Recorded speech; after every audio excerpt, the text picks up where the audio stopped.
Chapter 1, Wealth Conversion System. Translator, Atlas Studios. Editor, Atlas Studios.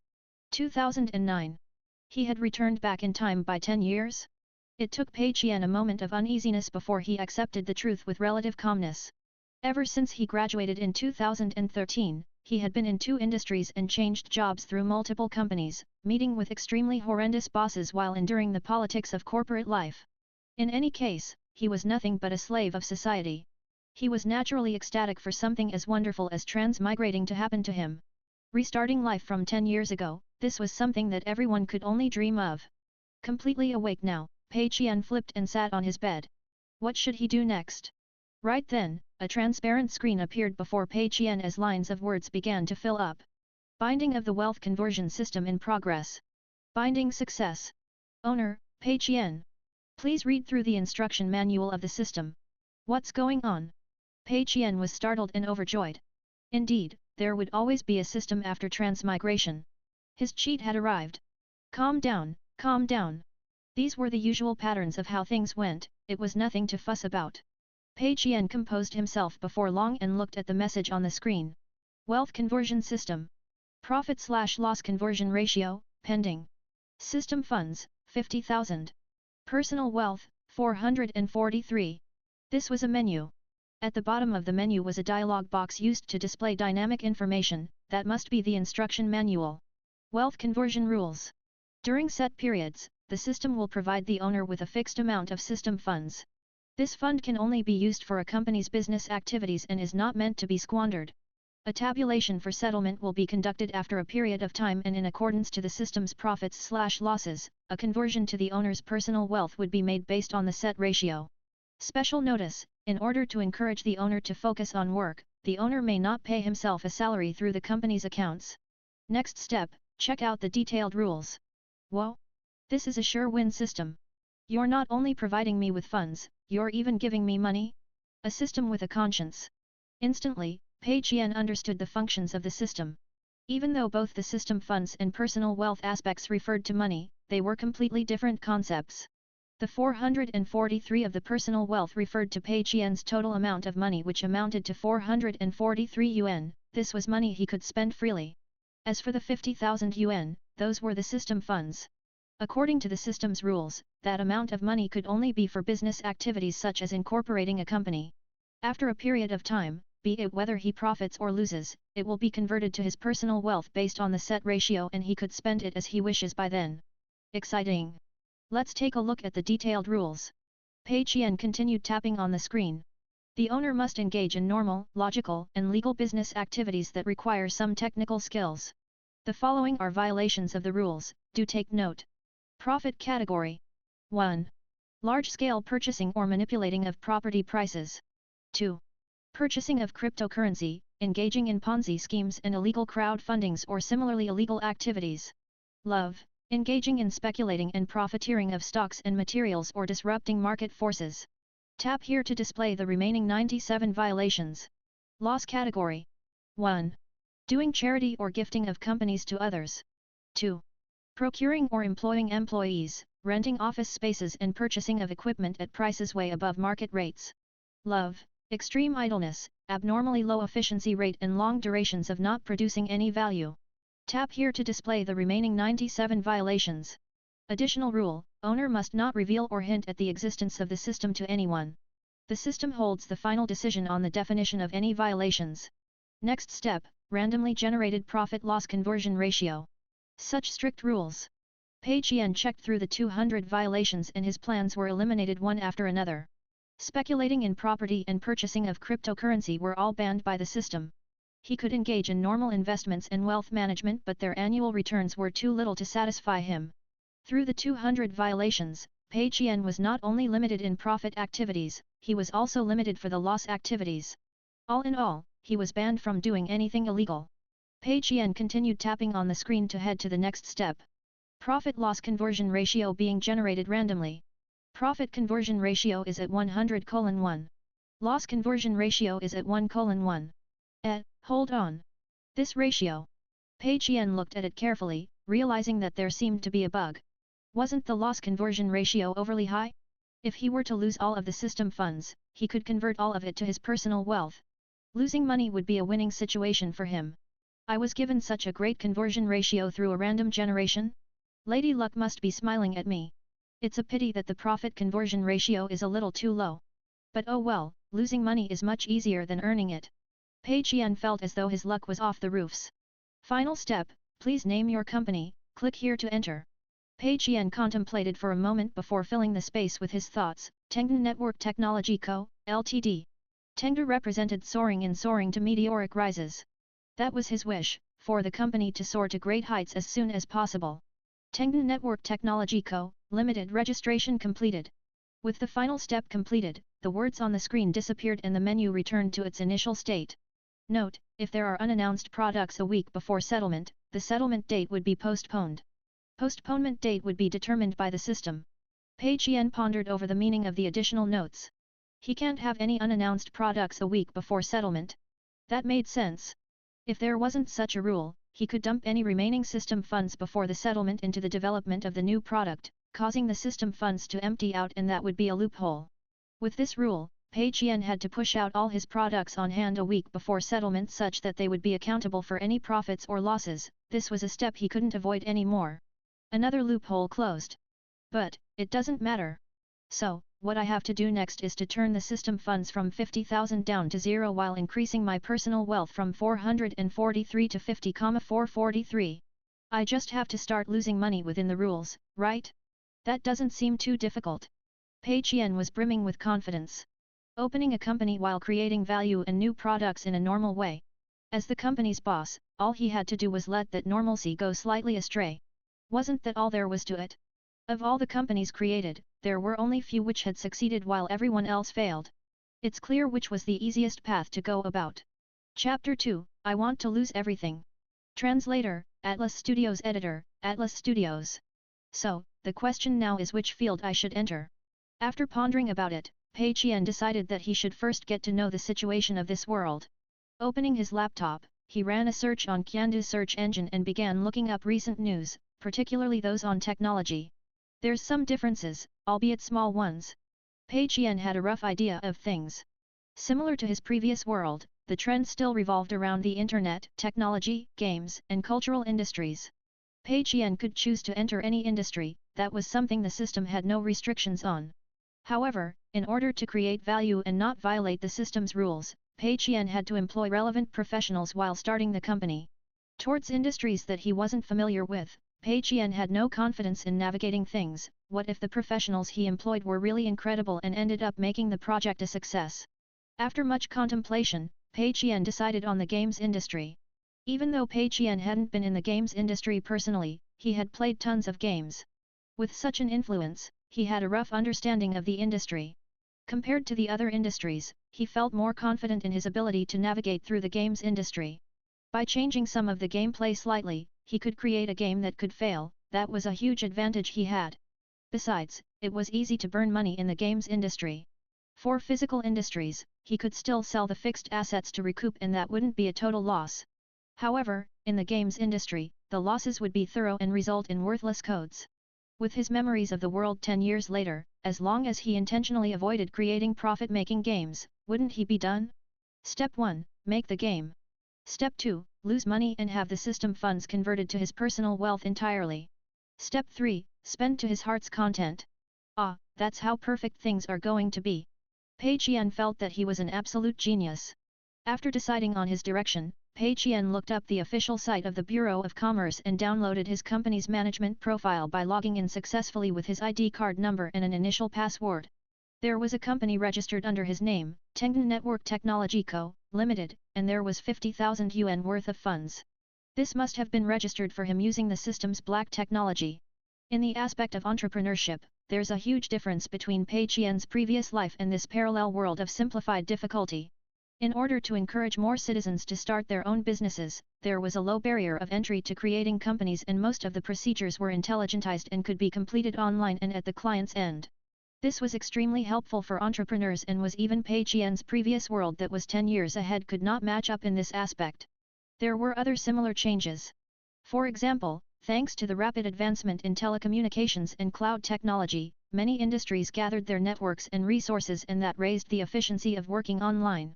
Take the games industry for example, there was a unified official organization, Entertainment Software Ranking Organization. ESRO for short, they are in charge of regulating and auditing across different genres of games. At the same time, ESRO has an official website for resources that's open for all entrepreneurs. One could view ESRO's official site as a compilation of the domestic games market's resources. Here, one could pay to purchase universally usable art resources, programming templates, design manuscripts, or even hire professionals to customize their own games. These art resources, programming templates, and whatnot were all shared by individuals or companies within the industry, and anyone could use them at a cost. But of course, these were all resources that were more common and on the lower end. On the website, one could contact certain hotshots such as top-tiered designers and negotiate with them to work together. Other than that, ESRO has even compiled all the common game editors on the market and simplified them to launch an official game editor of their own. As long as one would take the effort to learn, most people would be able to handle it even without actual programming background. Chapter 3, The Lonely Desert Road.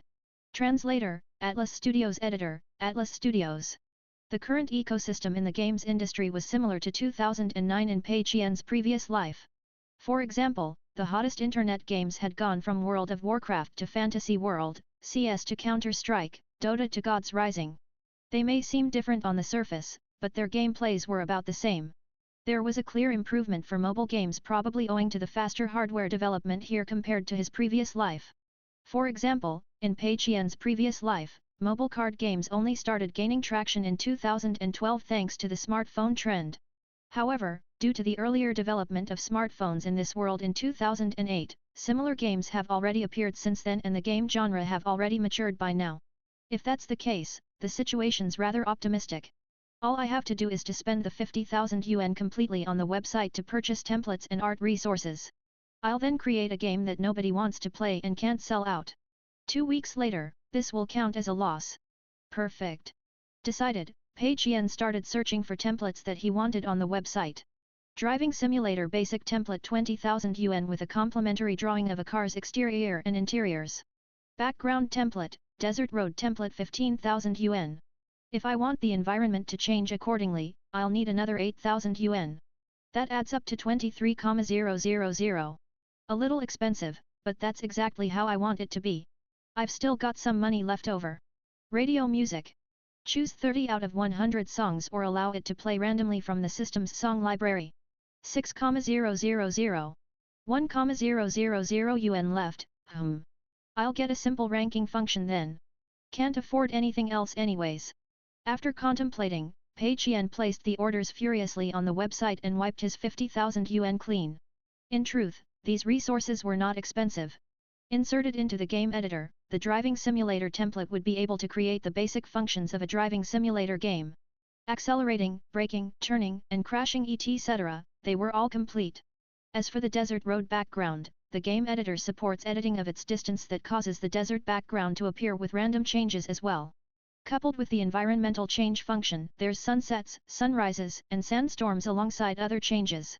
Because these were universal templates, many indie game creators would purchase them as well, so there was a 100% chance that there would be similarity clashes.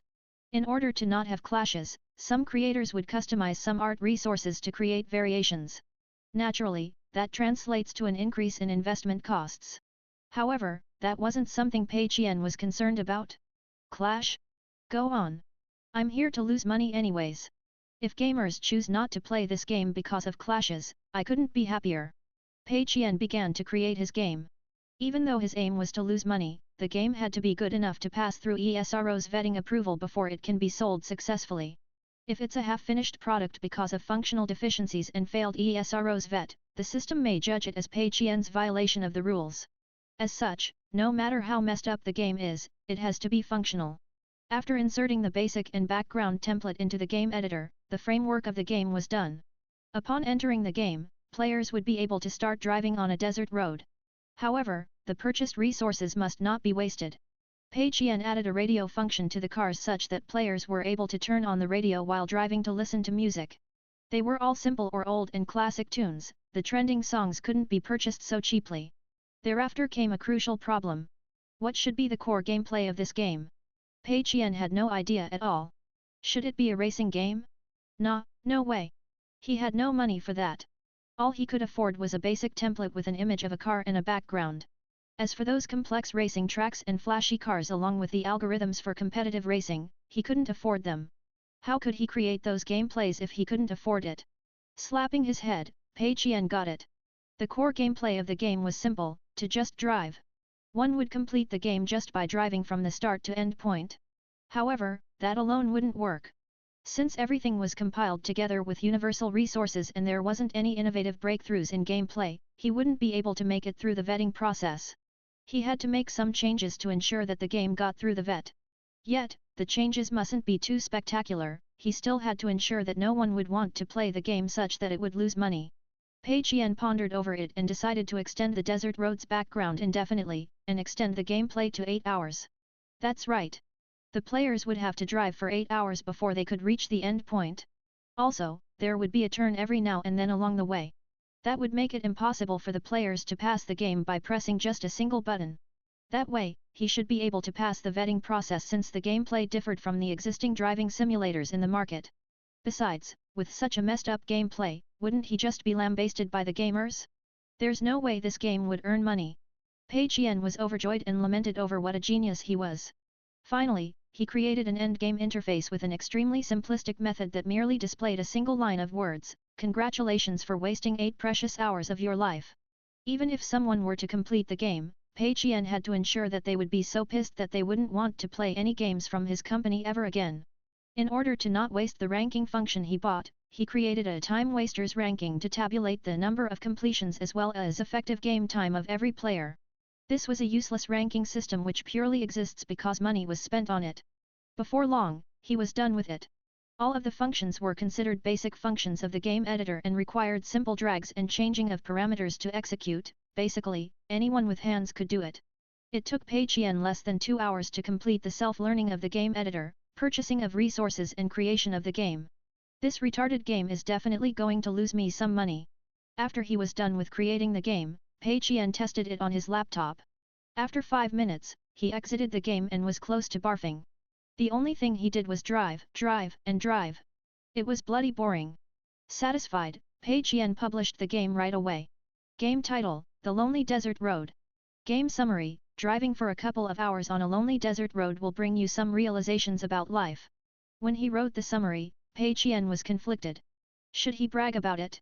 No, what if he were to attract a bunch of people to discuss on the title and he were to make less of a loss? Should he talk bad about it? No, that would be too obvious. On the one hand, the system may rule it as a violation.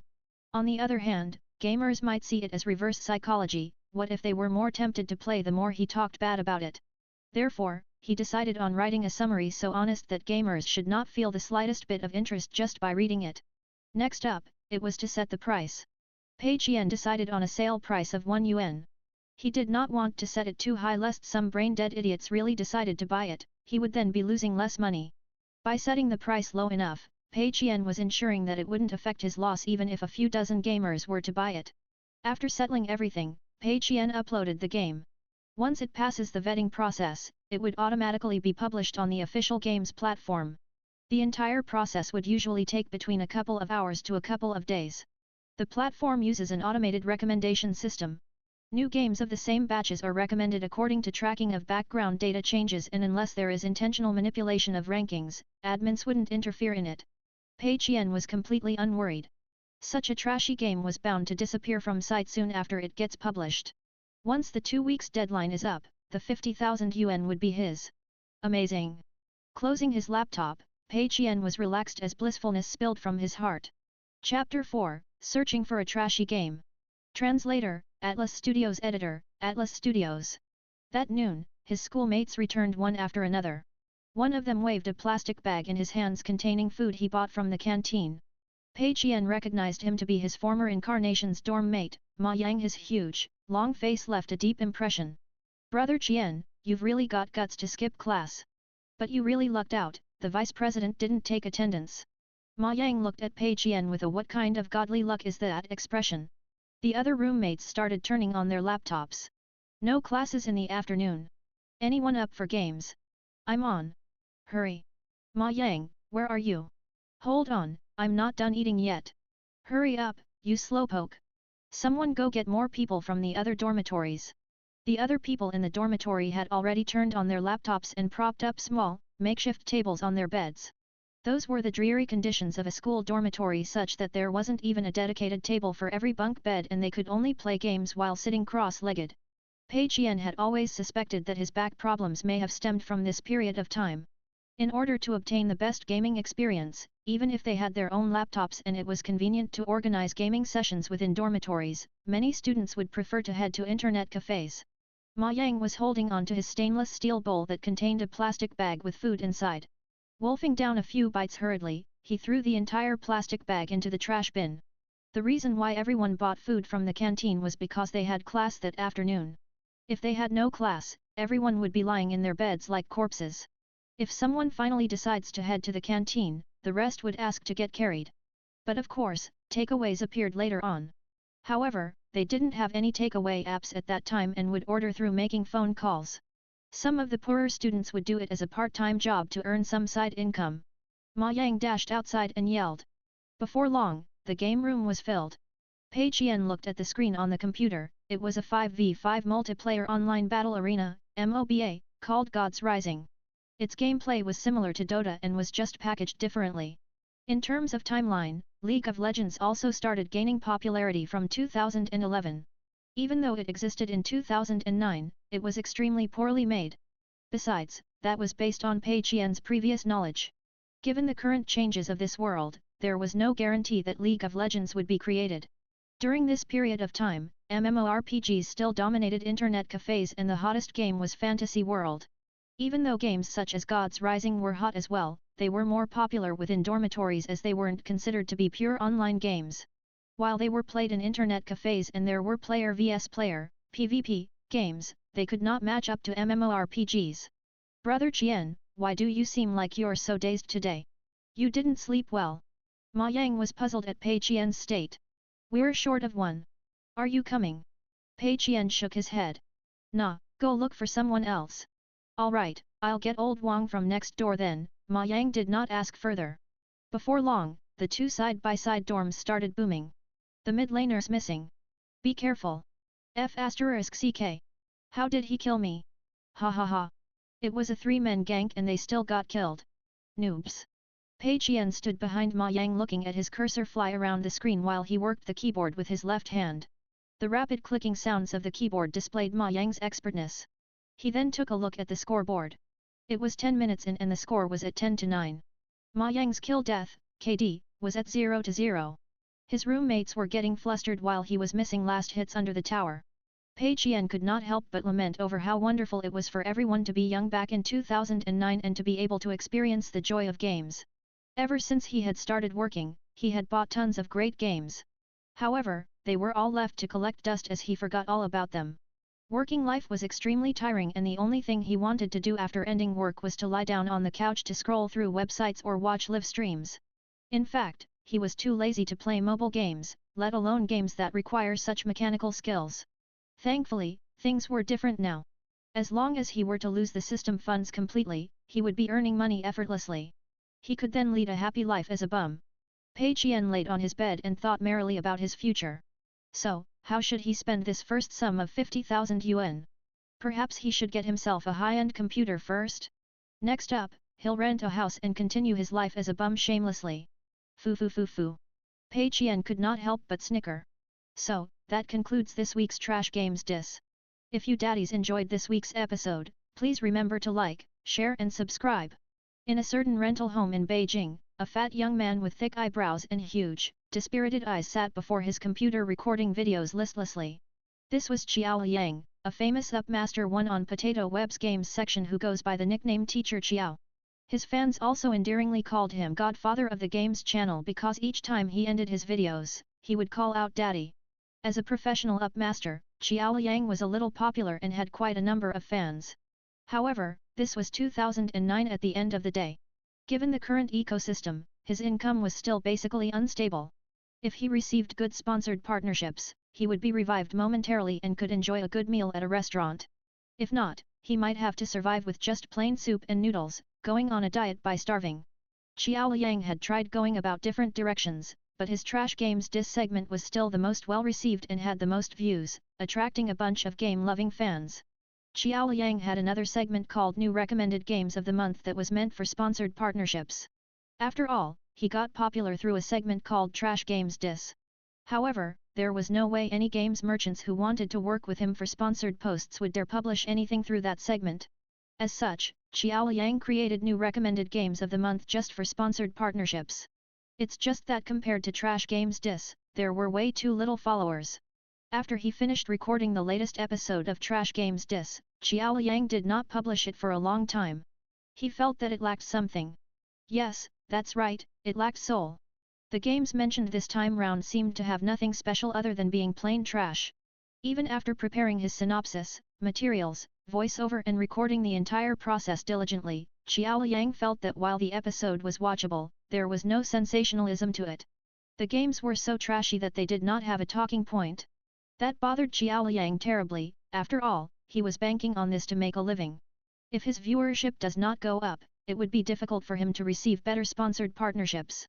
Therefore, Xiao Liang was in no hurry to publish the latest episode. Instead, he browsed through the new games recommendation list on the official games platform, looking for his special trash to showcase. Right then, he found himself getting hungry and dug out a packet of instant noodles before boiling water, preparing to replenish his energy. When the water boiled, Xiao Liang continued his search for the new games. The Lonely Desert Road? What kind of a sh*t game is this? Xiao Liang looked at the game summary. A simulated driving journey that makes you contemplate life. How do you contemplate life? That summary stirred at Xiao Liang's curiosity. As a professional content creator of the games section, Xiao Liang was basically someone who would play any games that piqued his interest. He clicked on the game and before long, the download was complete as it turned on automatically. Chapter 5, This game can indeed make you contemplate life. Translator, Atlas Studios Editor, Atlas Studios. It starts just like that. The water in the kettle had yet to boil and Xiao Liang had no time to bother about it as he entered the game. There was no opening scene or animation nor any options as the player entered the game right away. In the vast desert, a long, curving road extended indefinitely. It was a first-person point of view from within the car and there was a simple instruction interface while controls could be done with either keyboard or controller. It was completely identical to the mainstream racing genre games in the market. Xiao Liang looked at the image on the screen and acknowledged that the controls were fitting. After all, this was a set template where the upper and lower limits were not too extreme. Picking up his controller from the side, Xiao Liang hooked it up to the computer and began the game. The car started moving. Xiao Liang meandered along the road and drove on. It was morning in the game and the sun had just risen, so the brightness wasn't too glaring. Sand danced about wildly in the desert and there were a series of sandstorms in the distance which would affect the visibility limits of the by reducing it. The road snaked ahead, it wasn't a straight path and there were turns every now and then. Click. The water in the kettle had boiled over. Xiao Liang was driving as he sank into his thoughts. What am I doing? What should I be doing? What does this game hope for me to do? He had been driving for 3 minutes now. Indeed, there were several turns, but there was nothing else that interested him besides that. Driving, turning, looking at sandstorms in the distance. Other than that, the game had nothing else. In fact, there wasn't even any other cars on this desert road. Xiao Liang wanted to go cook his noodles and he pressed for the menu button. However, there was no reaction. Xiao Liang. For any other games, this would have been a pause button. But there was no reaction for this game. Thinking that it was a bug, Xiao Liang held onto his controller while tapping on the ESC, space and return keys on his keyboard. Still no reaction. This game can't be paused. Xiao Liang was completely stunned. In his moment of astoundedness, he lost his focus and missed a turn, driving off the road and sinking into the sand. Game over. 8 simple alphabets appeared on his screen. Jaws agape, Xiao Liang fell into disbelief. This game had truly redefined his knowledge of trashy games. No. Strictly speaking, this can't be considered as a trashy game. Trashy games were often due to a lack of quality, funding or objectivity from the side of the creators that leads to a compromise in certain aspects such that gamers would get a sense that it was poorly made. But, this game was different. It seemed as though it was aiming to disgust others. Why else would it not have a pause function or a save point, displaying a game over at every single failure? Hold on, this is interesting. Perhaps, This might be popular as a diss video. Xiao Yang cooked his noodles hurriedly and started analyzing the game's title and summary. The Lonely Desert Road. There's an emphasis on lonely. A simulated driving journey that makes you contemplate life. Indeed, I'm truly contemplating about life right now. This summary has not lied to me at all. Seems like this game's truly filled with evil intents. The company that produced this game is called Tengda Network Technology Co., Limited. I haven't heard of them and this seems to be their only game. Pfft. After finishing his noodles, Xiao Yang took up his controller once more. However, he turned on his recording software this time round, ready to record his entire progress. 3 hours later. Xiao Yang was slightly distracted and he missed a turn, sinking the car into the sand and ending the game. Ah! FFFF*CK. Xiao Yang was so pissed that he nearly threw his controller on the table. That was 3 hours. He had spent 3 hours doing nothing but driving the car in the desert. Yet, he was greeted by a merciless game over that announced his failure. 3 precious hours of his life had left him just like that. Other than wasting electricity, he had not created any form of value. Even the recorded video was useless. Of the entire 3 hours worth of recording, only the few seconds of his final moments could be edited into a failure compilation. Xiao Yang threw the controller onto the computer desk while getting up to compose himself. He didn't smash the controller because he was too poor. That controller cost at least 200 yuan. If he had accidentally damaged it, he would have been heartbroken. Huff. Calm down. It's all for work. Very well, this game has successfully triggered my wrath. I have to say that it's a good quality for a trash game to possess. Xiao Yang regained his composure before long. As a professional upmaster of dissing trash games, he had been through tons of hardships and challenges. A small fry like this was something he should be able to hold up against. However, Xiao Yang has also realized that it wasn't going to be an easy task clearing this game. This was a challenge. Therefore, Xiao Yang made a phone call for a takeaway. He was lucky that he had lost the game early. If it were any later, there wouldn't be any takeaway services left. Seizing the opportunity, Xiao Yang laid down on the bed for a nap to recover some energy. After he woke up and ate his fill, he placed a large glass of water on the table and prepared himself for the drawn-out battle. He was already getting the hang of the game. Was there any difficulty to this game? No. It was no exaggeration to claim that anyone with hands could clear this game. There were no sharp turns nor meddling police cars that would rush at you. In fact, there wasn't even any speed requirements for the players. The only difficulty was time. If even 3 hours spent could not complete the journey, there was no telling how much longer there was to go. Players would instinctively want to increase the speed of the car to end the game faster. However, that would require even more focus or they may miss any turns they come across. The moment they drive off the road, they would have to begin all over again. If they wanted to go at a steady pace, they would have to drive slower. However, that would end up extending the game time. Messed up. This is really messed up. Xiao Yang felt an unprecedented surge in his desire to both challenge and diss this game. If he could create a dissing video out of this game, just the title alone would be clickbait for tons of views. Gritting his teeth, Xiao Yang entered the game to fight it once more. More than 8 hours later. Late night. Holy F***ck. I've cleared it. I've really bloody cleared it. Xiao Yang was on the brink of tears as he could finally see the finish line. It was a commonly drawn finish line as though many of the racing car games out there had used the same universal art resource. However, for Xiao Yang in his current state, the black and white striped finish line never felt more intimate than at this moment. His eyes were brimming with tears. Holding his controller, he stood up from his computer chair. His back was aching dearly and his hands were slightly cramping up. Even his eyes could barely stay open because he had been burning the midnight oil for too long. However, he had persevered through the 8 hours. It was not for naught. Xiao Yang was so emotional that he could not even understand what sort of feelings he was experiencing at the moment.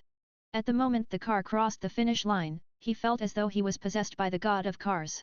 At that moment, he was the most handsome lad on the entire racetrack. Right after, the screen turned black and a line of words appeared. Congratulations for wasting 8 precious hours of your life. Chapter 6, Why are there thousands of downloads? Translator, Atlas Studios Editor, Atlas Studios. Xiao Yang was confounded. That's it? He had cleared the game? That line of words was the only thing he received? Shouldn't you at least make a trophy for me? Make a podium. Even if you don't have those art resources, make me a sound effect of people cheering. How much does cheering sound effects even cost? Must you be that stingy? I spent 8 hours clearing this and all you gave me was a black screen and a mocking remark. Xiao Yang could not take it any longer, be it physically or mentally. He had truly invested deeply and he was so pissed at this game that he wanted to cry. However, despite his despair and infuriation, there was a slight consolation in his heart. A slight relief? It wasn't that he was a masochist, he knew that this was precious material for him. Wouldn't his audiences click for more likes and shares seeing their upmaster in such misery? Xiao Yang checked for a moment, his 8 hours of journey had been recorded completely. Just you wait. I'll settle you after I wake up. Xiao Yang said to the game harshly before saving his recording properly and sinking into bed for a deep sleep. 3 days later, Pei Qian woke up naturally in his dormitory, feeling happiness in his life. He had adapted himself to university life once more during this period of time. He could wake up naturally every day without having to worry about work, the pressure of hitting KPIs or facing the temper of his superiors. All in all, there was only a single word for it, contentment. But of course, things would be better if he was richer. First thing to do upon waking up, summoning the system. Wealth conversion system. Owner, Pei Qian. Profit conversion ratio 100:1. Loss conversion ratio 1:1. Next settlement, 11 days later. System funds, 0, downward arrow 50000. Personal wealth, 367. When he saw the 0 in the system, Pei Qian felt a sense of satisfaction. Amazing! As for the pathetic figure behind his personal wealth status, there was nothing he could do about it. He was already trying his best but he couldn't save any money at all. He only had 1,000 yuan monthly for living expenses. Even if he were to eat in the canteen daily, it still wouldn't be enough. After all, he couldn't use all his money just for food, there had to be other daily expenses, right? Pei Qian could not wait for the settlement 11 days later where his system funds loss would be converted to his personal wealth entirely. That would be amazing. The system funds was still at 0 because the profits of the gaming platform hadn't been shared to the company's accounts yet. ESRO's game platform processes payment weekly using its intelligent system automatically, the creators and the platform split the profits evenly. If one wishes to check on their income and the download figures before payment day, they could inquire at the back end of the game editor. During the first 2 days when the game was uploaded, Pei Qian was sneaking peeks at the back end all the time only to find out that there were dozens of unlucky fools who had bought and downloaded the game. Since it was a new game after all and there were occasional recommendation spots every now and then, it was only normal that some stupid gamers would download and try it. A dozen of downloads, after splitting profits with the platform, it would just be a couple of yuan earned and wouldn't affect the big picture. Besides, all of those gamers had naturally given it a 1-star review as well. With that, the Lonely Desert Roads ratings were absolutely horrendous and there shouldn't be more stupid gamers who would download it. After being affirmed that his game was bound to fail, Pei Qian spent his day in joy and hadn't checked the game editor anymore. Even though he was certain that checking the game editor today wouldn't make any difference, he still did it instinctively. He was approaching it with an attitude of curiosity. While other creators would always be hoping for greater results for their games and even wish that there could be tens or hundreds of thousands of downloads with every refresh, Pei Qian on the other hand was hoping for atrocious results and even a big, fat 0 as the best possible outcome. If I'm not wrong, the downloads should still be in 2 digits. Holy F***ck. What happened? Pei Qian was dumbfounded. He was shocked at the download volume, it had reached 4 digits and was even climbing towards 5. Piak. Slapping his forehead with his right hand, Pei Qian nearly thought that he was seeing things. How could there be 8,000 plus downloads? It's about to break through 10,000 soon. There's still 10 days to the settlement date. Pei Qian was flustered, completely panicked. Things had gone far beyond his expectations. This was a math problem that even an elementary school kid could solve. A download volume of over 8,000 means an equivalent gross of over 8,000 yuan as well. After the 50% deduction from the platform, he would have a net profit of over 4,000. ESRO stipulates that most of the games would have to pay a tax rate of around 5%. However, indie games as such on their platform would receive a tax rebate such that it was almost negligible. That means to say that the amount of money paid out by the platform to the company's accounts this week would increase the system funds to over 4,000. What would that imply? That Pei Qian earned an additional 4,000? No. On the contrary, he would have made a loss of 4,000. Initially, Pei Qian would have made a clean profit of 50,000 to his personal wealth from the system funds that he had spent. With the additional 4,000 gained, he would have only made a net loss of 46,000, that would shrink his possible earnings from 50,000 to 46,000. And that's the least of his worries, the download volume was still climbing steadily. Each time Pei Qian refreshed the platform, the numbers would jump once more, dozens at times, hundreds at others. Every increment was akin to rubbing salt on Pei Qian's wounds. That's because however much he earned equates to a shrinking of his personal wealth gained. Furthermore, there were still 10 days to the next settlement date. If the download volume was to climb by tenfold during this week. TSS. This is bad. Pei Qian could no longer sit still. What's the meaning of this? Is the editor's back-end bugged? How could such a trashy game get a couple thousands of downloads? Are you bloody messing with me? He was in disbelief as he hurriedly opened the official games platform and searched for the comments section of the Lonely Desert Road. To his astonishment, while the ratings had not changed much, the comments section had exploded with additional hundreds of new ones. Teacher Chiao Sightseeing Group. Teacher Chiao Sightseeing Group +1. I'm dying of laughter. To think that such an anti-mankind game would actually exist. This has truly widened my perspective. I downloaded, I challenged and I left in defeat after 5 minutes. 1 yuan isn't even worth my effort of asking for a refund. Let me leave a ball of spit before going, poo, tui. I recommended this game to my friend and told him he had to persevere to the end for an enormous surprise and Easter egg. Now, my friend wants to cut off all ties with me. What should I do? The person who made the comment above, are you even human? I told my friend with absolute honesty that there's nothing at the end of the game but a black screen and a single statement. In fact, I told him word for word what the statement said, but guess what? He thought that I was lying to him and insisted on checking it out for himself. He still hasn't cleared the game but he's already smashed 3 controllers. I think we're close to cutting off ties soon as well. Anyone knows the address of the creator? I'm just asking for fun so that I can mail him some special local products of mine. I suggest all of you should stop playing it and just check out Teacher Chiao's walkthrough.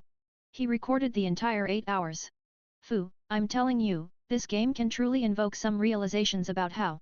That's something you won't experience through watching a video. Lie more, lie more. For real. Tripitaka had to go through 81 tribulations to obtain the sutras, isn't it? Do you think you can become a Buddha like Tripitaka just by watching Journey to the West alone? Pei Qian was completely dazed. What the hell were all these? Where did these comments come from?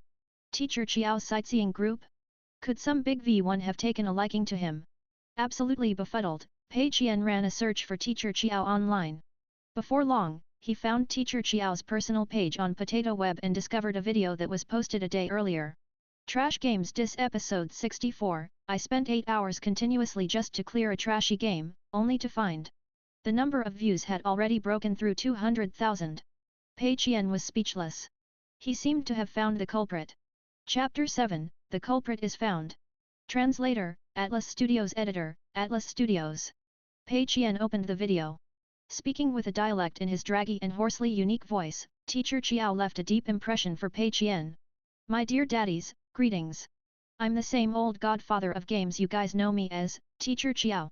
I had many requests to update new videos by fans, telling me they miss watching me diss lame games. Now, the reason why I delayed the update wasn't because I was lazy, it was because most of the lame games I found were too low class in their lameness. And finally, the heavens do not give up on those who work hard. After my arduous journey of digging for a true gem amongst the dumps, I found this piece of gold. That's right, I present to you, The Lonely Desert Road. This is an extremely interesting game where you can enjoy a philosophical journey that lasts 8 hours real time. This is an extremely rudimentary driving simulator. Not only do you get to drive, you can even press the horn, listen to music while enjoying the ever-changing scenery of the desert. That's right, even though it's filled with sand all over and there isn't much to see, trust me, the moving sands would cause the scenery to seem different every single moment. You might even catch a mirage after a long time. What? You didn't see it? Don't worry, as long as you persevere through the 8 hours of journey, you will definitely see it. Other than that, the game has an extremely sophisticated ranking system that can actually track the number of completions and effective game time. Oh my, what a noble function it is to remind me constantly of how much of my life I've wasted in this game. Seek off. Alright, everyone should be able to tell that I was being sarcastic. In truth, this game can completely be called the most boring game in history, hands down. That's right, you haven't heard wrongly. Be it in the past or the future, domestically or abroad, there shouldn't be another driving simulator more boring than this. You have to look ahead for the entire 8 hours of journey, for there is a turn every now and then.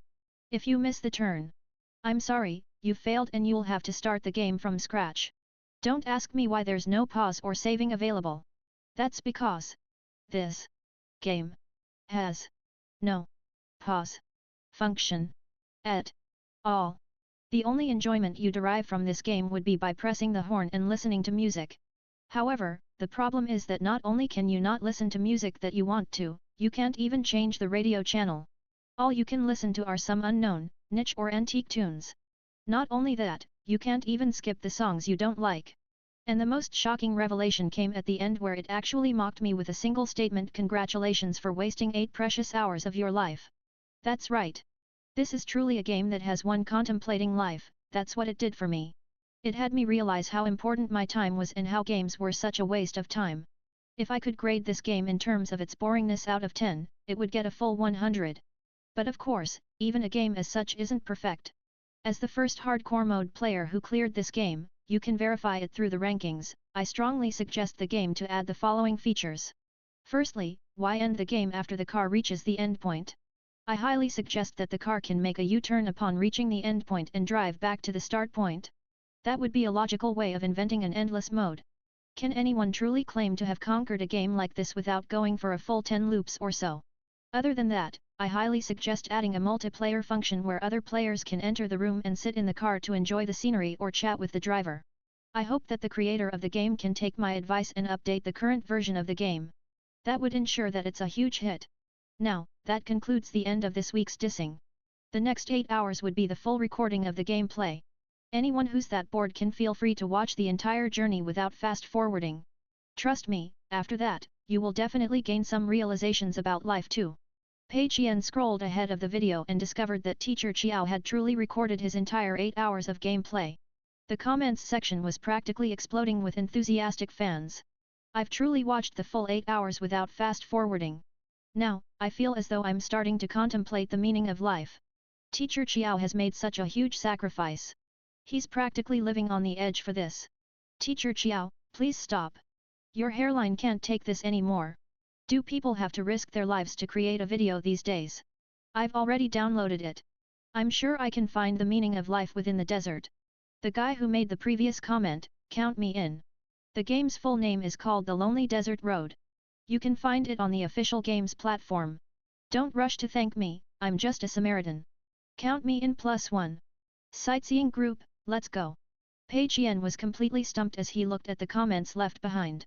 Something must be wrong with this world. I made such a trashy game and it was used as material by some content creator to such a roaring response. Even though he was confounded, Pei Qian more or less understood how everything happened. Of all things, his game had to be found by this Teacher Qiao who specialized in making videos to diss games, who then created an episode out of it through a stroke of inspiration. With his exceptional synopsis and huge fan base coupled with some shrewd editing, the video went viral. Before long, a sightseeing group was attracted to the video as people were interested in the game's extent of lousiness. Amongst them, most of the people stopped playing after a while as the game was truly boring. However, to the majority of them, that 1 yuan was so negligible that they weren't even bothered with asking for a refund. A minority of them got competitive because of the ranking system, while there were some gamers who had even started spreading lies intentionally. Some claimed that at the 4th hour, there would be a really fun Easter egg that appears if they look towards the desert. Others claimed that if one were to clear the game 3 times, a hidden stage would be unlocked. There were even many who were asking in the comments section if they could share this video. Pei Qian realized that things didn't seem to be going well. Why did it suddenly seem as though this game was going to be hot? Could it be that this game is not going to lose money? No, that can't be. I've got to do something. Pei Qian was not intending to sit by idly and wait, he was going to save himself. If this game ends up becoming hot, he would be making a huge loss. He thought that the issue may have stemmed from the summary he wrote. It was too vague and hence the gamers misunderstood him. It was time to be truthful to the gamers, he had to dissuade the newcomers from spending money on it. But, how should he dissuade the gamers? Pei Qian was a nobody to begin with. Even if he were to declare his identity as the creator of the Lonely Desert Road, how was he going to spread the news quickly? After pondering about it, he decided that it would be better for him to explain things right in the details of his games page on the official games platform.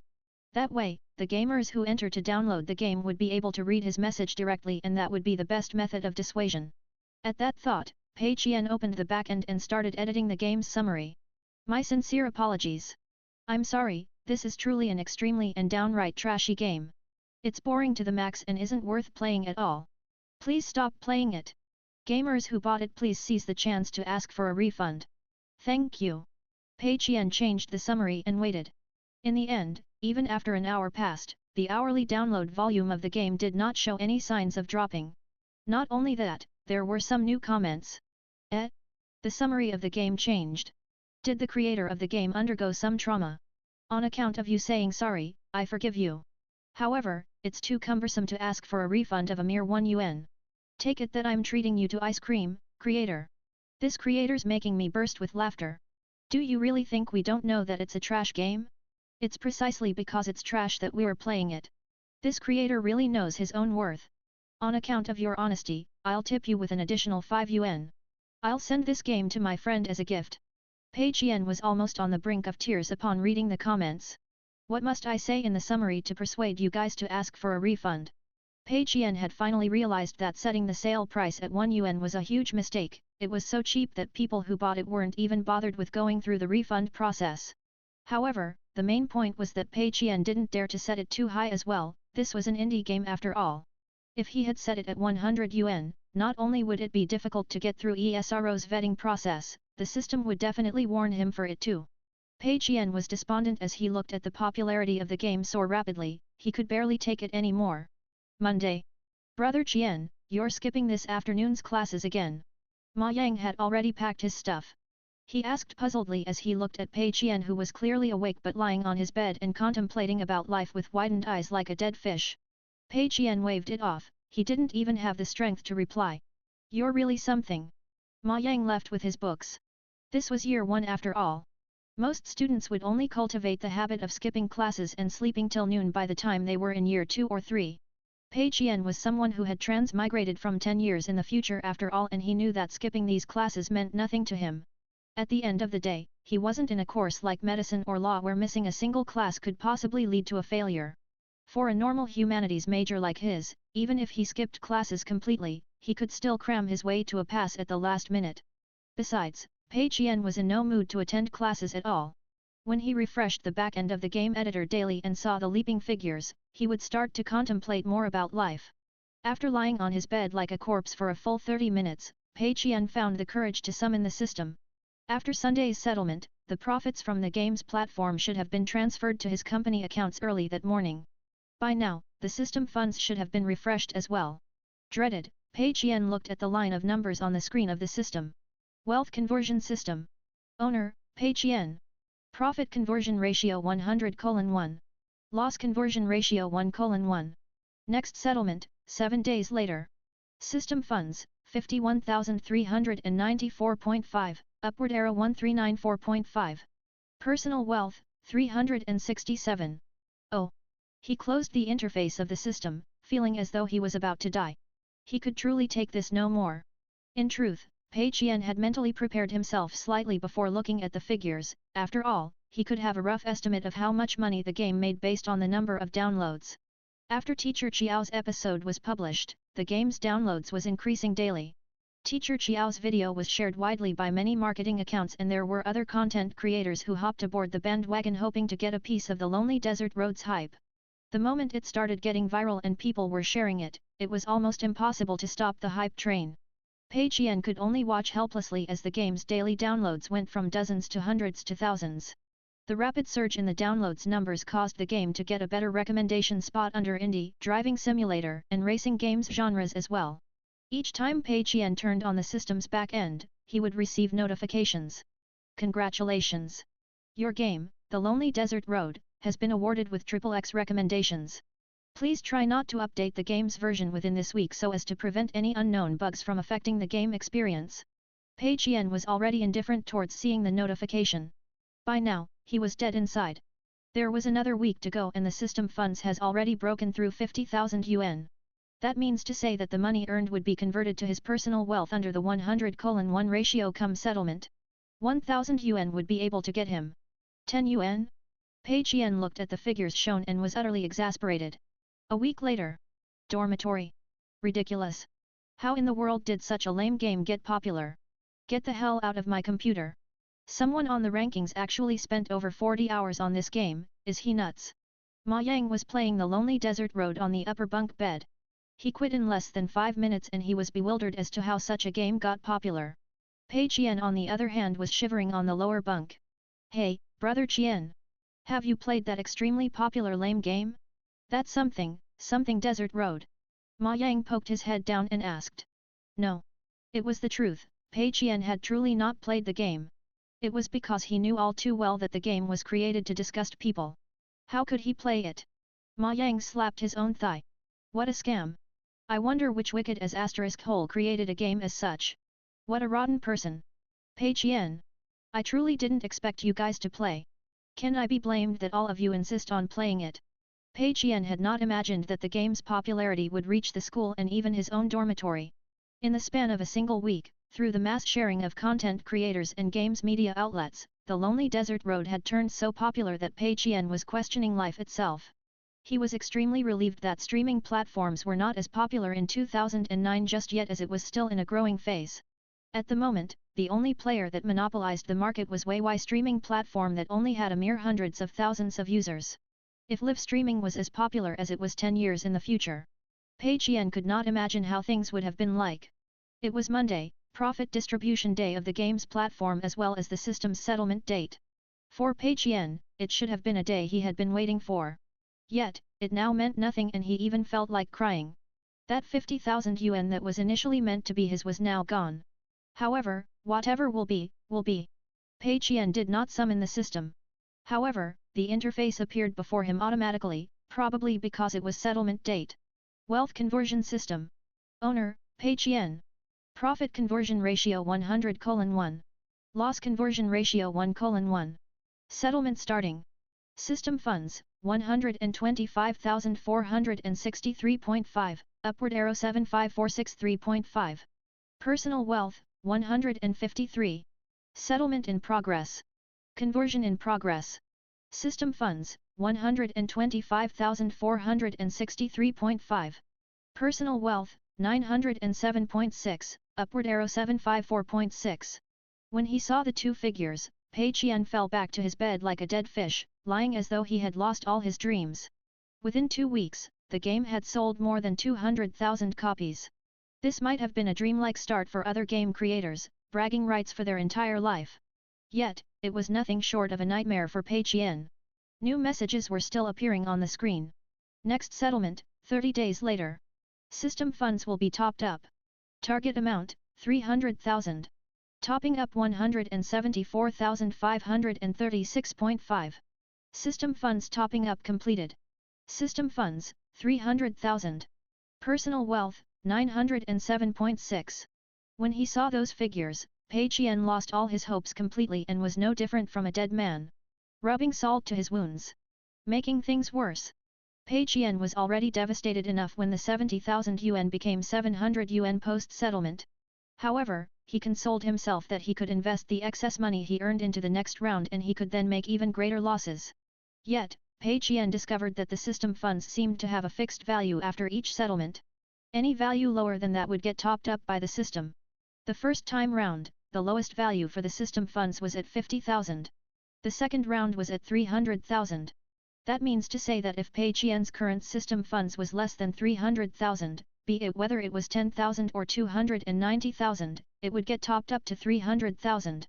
Therefore, whether he made or lost money before the previous settlement, it wouldn't affect his starting funds for the next phase unless he had earned more than 300,000 with that 50,000 of his. Right now, Pei Qian could no longer calculate how much money he lost and was drowning in his heartaches. On the bright side, I've got an additional income of 700 plus. That ought to help my life slightly. Pei Qian was salivating at the sight of the system funds 300,000. It was a pity he couldn't splurge that amount as he pleased. Checking his bank balance online, Pei Qian discovered that there was an additional 754.6 yuan, it fit the figures displayed in the system perfectly. However, there were no transaction records, it was as though his bank balance had changed automatically. Pei Qian had a rough idea of how the system worked. The power of the system was the ability to change the company and his personal accounts balances while not arousing any suspicion from any person or organizations. The initial 50,000 yuan distributed by the system was saved in the accounts of Tengda Network Technology Co., Limited. As the boss of the company, Pei Qian could make use of the money and invest it in any business. However, once any violations occur, such as using the money for food and drinks or any personal expenses, the system would recover the money while stopping the current wealth conversion week or even terminate its relationship with Pei Qian. While the system is the final judge of the violations, it follows normal societal rules. For example, while similarly being spent on food and drinks, company gatherings or activities are permitted whereas Pei Qian treating his friends for a meal is prohibited. After the game's profits, the money earned from the game's platform would be sent to the company's accounts, that is the same as with any other game companies. However, Pei Qian can't splurge it as he wishes. During the system's settlement, the system would change Pei Qian's bank balance in accordance to the conversion rate to his personal wealth based on the changes in the company's balance. That would be money that Pei Qian can use to spend freely without being restricted by the system. The next settlement is a month later. No, this time round I've got to find a way to lose the 300,000 completely. Not a single cent less. Pei Qian flipped up from his bed and began searching on his computer on how to make losses. The results were all content about how not to make losses. Rubbish Qiandu. Pei Qian looked up as anguish spread through his face. No classes in the afternoon. Come on, time for games. Someone yelled as people in the dormitory responded one after another. Ma Yang poked his head down from the upper bunk once more. Brother Qian, coming? It's been a long time since you've played with us. The way you're frowning, could you have met with some relationship problems? Bloody hell! What relationship problems? This is way more important than any relationship problems. My 50,000 yuan's flown away from me. Pei Qian could not be bothered to reply nor could he explain anything. The system had a rule such that Pei Qian must not reveal or hint at the existence of the system to anyone. In fact, he can't even let anyone suspect that it might exist. Alright, I'll play around with you guys today. Pei Qian turned on his computer launched God's Rising. He had already researched it previously. God's Rising was similar to Dota, even though he wasn't brilliant at it, he wasn't bad at it either. With Pei Qian's futuristic insights, he should be able to carry a round or two at the skill level amongst the dormitories. Ma Yang was elated. Brother Qian's coming. We'll definitely beat the next dormitory guys. Before long, the dormitory was filled with clicking sounds of the keyboard and mouse along with some sudden outbursts. Nice. Amazing. Show off. Someone's showing off. Ma Yang, where are you? Old Ma, why are you not around for every team fight? Stop getting greedy for the creeps, F***ck. The intense battling had Pei Qian forget about his pain of losing 50,000 yuan momentarily as he immersed himself in the game. Even though Pei Qian was unfamiliar to God's Rising, thanks to his knowledge of similar games in his memories, he still produced quite a decent performance to carry them. 30 minutes later. Defeat. Pei Qian looked at his throne exploding on the screen then at his kill-death assist, KDA, ratio. 11-2-7. How the F***ck did I lose with this? Pei Qian was almost about to barf. He had initially done well with an ultra kill and his game was going smoothly. However, he suddenly could not beat them in the mid-game and come late game, they got rushed down the throne after losing a single team fight. He swept his gaze across his four teammates and Ma Yang's KDA of 2-2-2 was the most glaring. It was a pity that God's Rising had not developed the capability of tracking team fight presence yet. Otherwise, Ma Yang's fighting percentage would definitely be really touching to see. Pei Qian recalled the various team fights they had. Indeed, they had been playing a 4v5 the entire time. While the enemies were sticking together and got a pick off, Ma Yang was farming creeps. While the enemies were securing a core objective, Ma Yang was happily killing their jungle creep in enjoyment. When their teammate was caught, Ma Yang suddenly realized it and called for missing, in his lane before continuing to farm creeps. Tiring. Ma Yang commented regrettably, man, what a pity we lost. He then poked his head down and looked at Pei Qian. Brother Qian, you can't just focus on getting fat yourself. You've got to carry the game. Pei Qian nearly spat blood out. Bloody hell, wasn't I carrying hard enough? Are you only going to consider me a carry if I turn on a cheat such that I can blow up their throne with a single move? However, Pei Qian did not argue back because he knew full well that's just the sort of person Ma Yang was. It wasn't that Ma Yang was making people sick intentionally, he was just a noob. He belonged to the type of people whose capabilities were rather limited.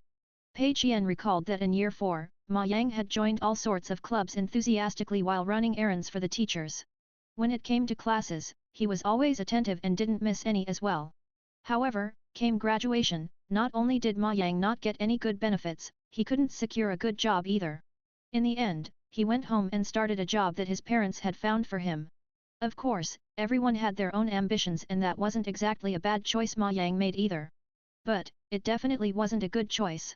When it came to games, he was also the so-so type. One can't claim that he was good at the game.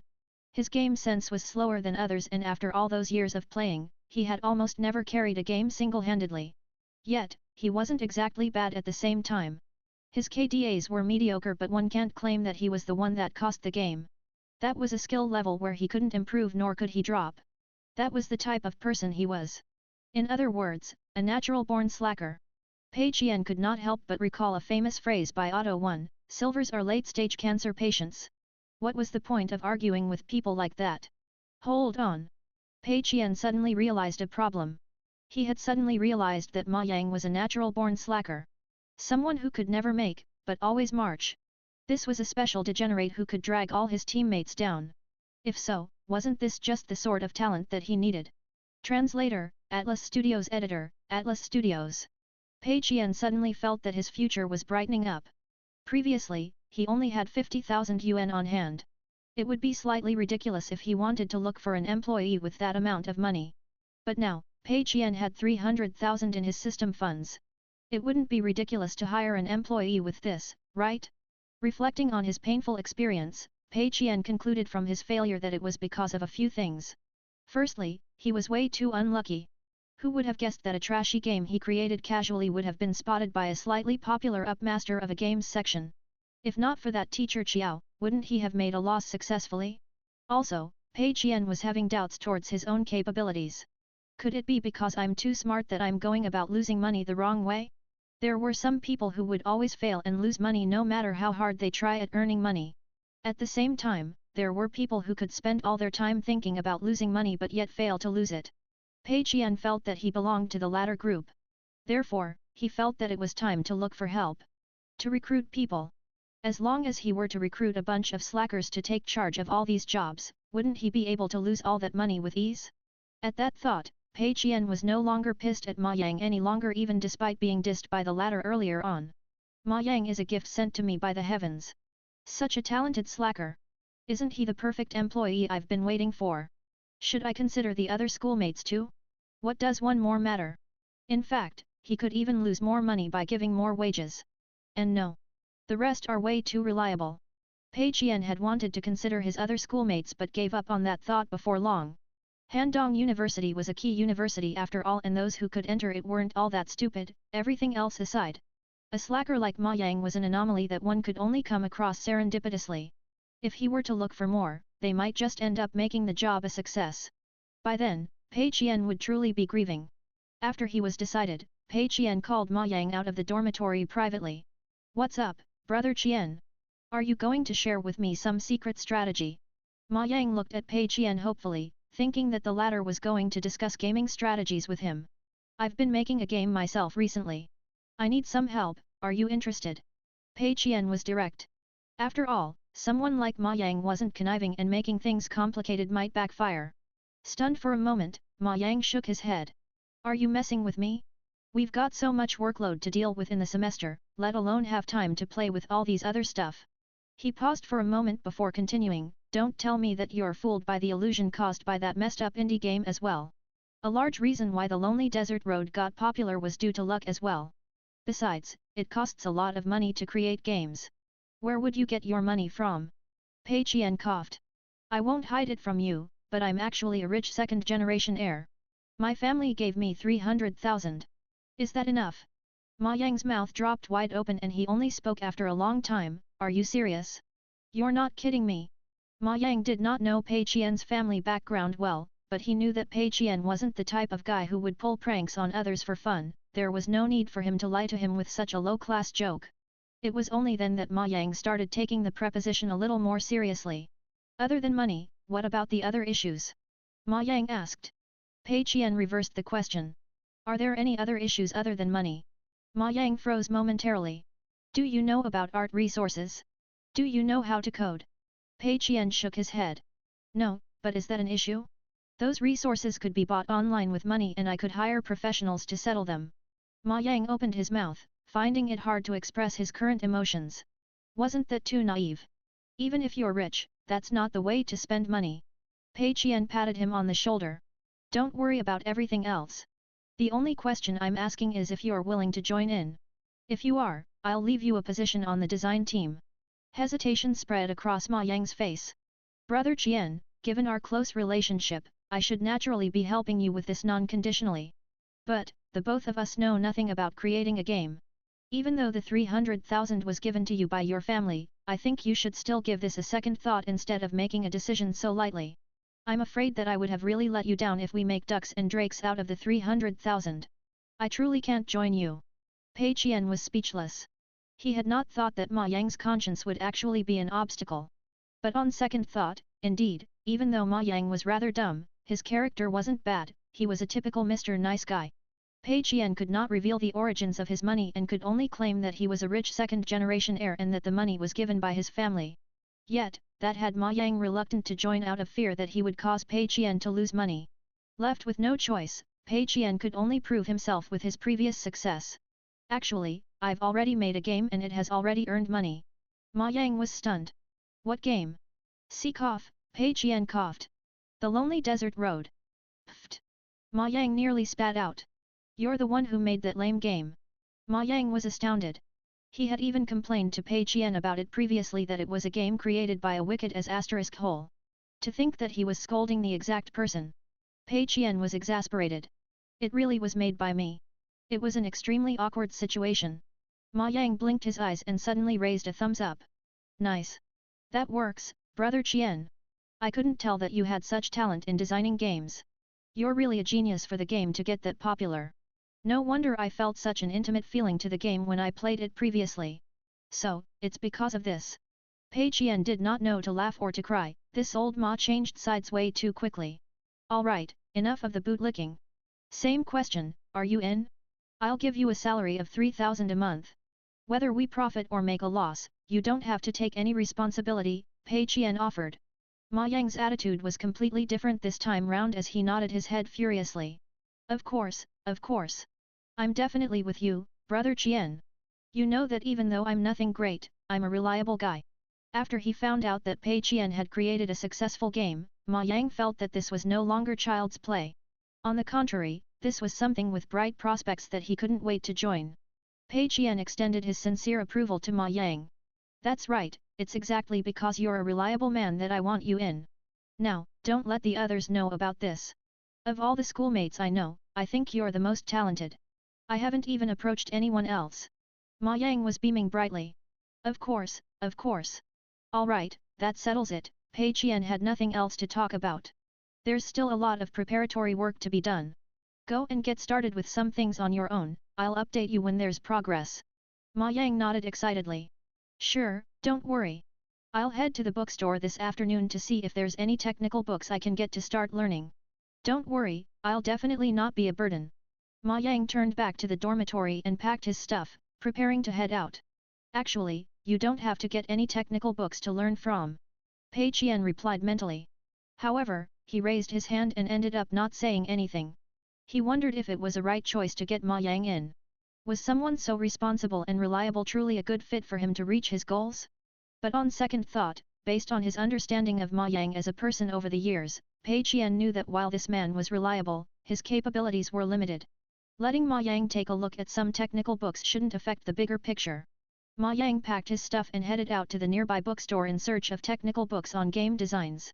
Pei Qian did not know if Ma Yang would be able to purchase any, but given the number of bookstores available, he should most likely be able to get some. In reality, there were already some online shopping platforms by this period of time, including websites that specialized in books. However, most of the people had not gotten used to the platforms yet. In fact, some of the slower students did not apply for internet banking access even. Ma Yang belonged to the group of slower, more traditional students. His first choice when it came to buying books was to rush to a bookstore and flipping through parts of the contents before deciding if he wanted it. Of course, that status quo was about to be overturned by enormous changes in the coming few years. Pei Qian got back onto his bed and opened his laptop, contemplating about what he should do next. By noon, Ma Yang had returned. He was carrying around 8 books with a voluminous one amongst them that was around the thickness of 2 fingers. At 200 mm long, it was titled Overview of Advanced Programming. Other than that, there were a bunch of others such as Survival Guide Out of Coding, Collection of Program Management, Complete Guide to Coding and Guide to Recovering from Neck Injuries. Ma Yang felt that he had gotten a great harvest. Flipping through the books that Ma Yang brought back, Pei Qian's gaze finally lingered on Guide to Recovering from Neck Injuries. This guy had really prepared thoroughly. He was even considering the possibility of them getting neck injuries. However, the biggest problem that programmers faced wasn't neck injuries, it was dying from being overworked. Besides, it's not as though you're going to be a programmer. Previously, Pei Qian had thought that he might have gotten the wrong guy for the job given how on the ball and passionate Ma Yang was towards the job. But when he saw Ma Yang's choice of books, Pei Qian was certain. Ma Yang was the best partner for him, hands down. Just look at how he had gone such a long way for bookstores just to get these books back. Were they useless? Not exactly, since they were somewhat relevant. Yet, one can't claim that they were useful because they just weren't. This was a classic example of working in vain. Pei Qian patted Ma Yang on the shoulder. Ma Yang, what we're doing is design, not programming. Besides, do you know that games nowadays are all created using game editors? Also, technology is developing rapidly and changing way too quickly. The technicalities in these books are already almost outdated and they're not really of use. Ma Yang's face drained of color. I was wondering why they were on discount in the bookstores. It's because they can't be sold. I looked around the bookstore for a long time but I just couldn't find any books about designing games. These were all that I could find and when I saw that they were on discount, I bought a couple of them. What should we do? I can't get a refund for discounted books. Ma Yang was panicked. However, Pei Qian was completely relieved as he smiled. It's fine, it's the effort that counts. If you feel that you shouldn't waste these books after buying them, you can browse through them. After all, they'll be of some help no matter what. Ma Yang felt more at ease upon hearing that. Do you want to browse through them too? We can take turns. Pei Qian's expression turned dark as he waved it off hurriedly. And no, it's fine. Who would want to browse through these books? They'd be stiff even when used as pillows. Lying down on his bed, Ma Yang opened the thickest book, Overview of Advanced Programming. After 5 minutes, snoring sounds reverberated from his bed. Pei Qian was pleased. Yes, reliable.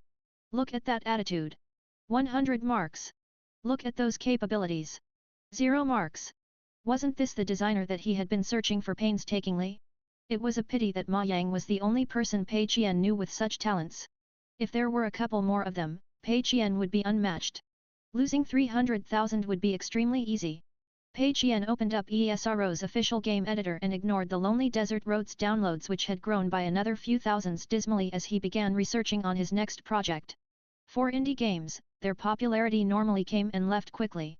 Furthermore, The Lonely Desert Road was a game without any technical substance that would allow for sustained gameplay. In Pei Qian's previous life, there were similar examples as well of games that had poor quality, rough designs, and boring, singular gameplays that had exploded in popularity for special reasons. However, those were rare cases and out of hundreds of similar titles, only a couple would be as such. Pei Qian had not expected that he would ever encounter such a thing. In time to come, The Lonely Desert Road's popularity would definitely go down along with its download rate and income earned, that's only normal. However, whether or not it would drop, the fact that a game as such had already earned money was something that had Pei Qian feeling the most miserable about. Reflecting on his painful experience, Pei Qian decided that he had to change his mindset. No more indie games this time round. He had to change. In the short term, gamers would be associating Tengda Network Technology Co., Limited with The Lonely Desert Road. Pei Qian was faced with 2 difficult options. He could make another messed up game that might end up replicating The Lonely Desert Road's success. Even if it doesn't get to the same popularity, it could still be a devastating blow to Pei Qian if he were to earn a little profit. Or, he could make a proper indie game, that gamers might deem to be of passable quality and end up purchasing. That would be bad. Furthermore, it would take quite a bit of effort to spend 300,000 for an indie game. How expensive were the templates and art resources that he had to purchase in order to spend that 300,000 completely? Besides, if he were to purchase all the expensive art resources and end up causing the game to look amazing, he might end up attracting a bunch of sightseeing group gamers and fail to make a loss once more. Therefore, after much contemplation, Pei Qian decided to give up on these gamers who were passionate about indie games and change to another genre. 300,000 was not enough to make a large-scale game. Even though Pei Qian's aim was to lose money, at the end of the day, the final product must still be made. If the game does not clear the vetting process and the 300,000 of system funds was used to produce nothing, the system would deem that as a violation. Therefore, while the money must be spent, the game must be created too. Pei Qian went through the official platform before finally deciding on his goal. Mobile games. He partly had no choice. Firstly, he didn't have enough money to create a large-scale game. Secondly, it wasn't suitable for him to create any indie games in the short term. Mobile and indie gamers were completely different groups of people. Indie gamers may check out the new game because they're curious about Tengda as a company, but not mobile gamers. As long as the mobile game is trashy enough, Pei Qian was certain that there would be no interest to it. After he was decided on the direction, it was time for market research. Pei Qian entered the official games platform and looked through all the popular mobile games, even downloading some of the hottest ones to try them out for himself. This was something that he had already noticed previously, but in terms of mobile phones, this parallel universe seemed to be much more advanced than his previous world. In his previous life, smartphones had started getting common and trending during 2010 to 2011. Alongside the wave, some of the popular mobile games such as card games started appearing around 2012. However, smartphones had appeared earlier in this world and so by 2008, there were already card games. By now, 2009, card games were commonplace. When they were just introduced, card games were truly innovative and were popular for a long time. However, due to the large amount of copycats, gamers were already sick of it and something as simple such as earning money just by creating something similar was no longer existent. In this world, the progenitor of card games was called Cute Three Kingdoms. The reason it was popular was due to the same few reasons: cartoonish and cute style, traditional card gameplay etc. In 2008, back when the Three Kingdoms IP wasn't commonplace yet, gamers were more accepting of it in general. However, thanks to the trend of smartphones, the game single-handedly created a miracle and earned the creators a huge pot of gold such that their competitors were brimming with jealousy. In this world, the game editors were extremely advanced and many indie creators can enter the playing field with ease. With that, all sorts of copycat card games started spouting out, causing the initial craze for card games that could have lasted for 3 to 5 years to burn out within just one. As of now, gamers viewed card games with a sense of disdain and reluctance. That was exactly what Pei Qian wanted. Other than that, he had also noticed a huge difference between Cute Three Kingdoms and card games in his previous world. In terms of paywalling, it was the complete opposite. The game could be purchased with a fixed price of 5 yuan. Other than that, the in-game items were sold at a rather fair price. The concept of receiving a rare card by topping up 2,000 yuan or the likes of those did not exist in this world at all. The in-game payments were basically capped at 1,000 yuan or so. Beyond that, there was nowhere else to spend the money on. Despite that, Cute Three Kingdoms was still lambasted by the gamers for being greedy. That's because the ecosystem of this world was different from Pei Qian's previous one. Piracy wasn't so rampant in this world owing to the strong IP rights protection, so standalone game creators were having quite a good life. Because of that, single purchases or top-up refill cards were the main profit models that gamers have acknowledged and gotten used to. When it came to Cute Three Kingdoms, it was clear that the creators did not dare to go overboard as well. They merely implemented a 5 yuan purchase price along with some slight in-game purchases. Even then, they were lambasted to hell. After researching through the market, Pei Qian started contemplating on how he should mess the game up. The most straightforward method was to have a direct clash. If the market already has an extremely successful game that's practically the founder of the genre, all Pei Qian had to do was to copy it wholesale and he was almost guaranteed to be doomed. Since card games were sunsetting right now, it's time to create card games. Cute Three Kingdoms is popular, isn't it? I'll create a game based on the Three Kingdoms too. Gameplay shall be the same and a card game template on the resource website would be perfect to spend dozens of thousands on. Of course, art resources can't be copied blindly, that would result in copyright issues. Pei Qian had not intended to copy the art style to begin with. After all, he was counting on burning money for the art resources. How else would he burn the whole 300,000 with just the template alone? There was another important point, the paywall of the game. Q3 Kingdoms was really restrained in implementing their paywalls. As for Pei Qian's game, should he have the gamers die in a huge paywall? No. Hell no. That was not what Pei Qian felt. He understood gamers way too well, these were all hypocrites. They may scold the game for being a scam and a money pit, threatening to never play it again. However, when a new astronomically priced item appears, the whales were still going to pay for it even if they may complain. If Pei Qian were to make the paywall of the game extremely high, such as in the levels of dozens of thousands yuan, what would he do if he met a bunch of whales? The spending power of a whale was equivalent to thousands of normal gamers. Wouldn't he have to puke out blood if the game had turned profitable with just a small number of whales? So, he had to reverse his way of thinking.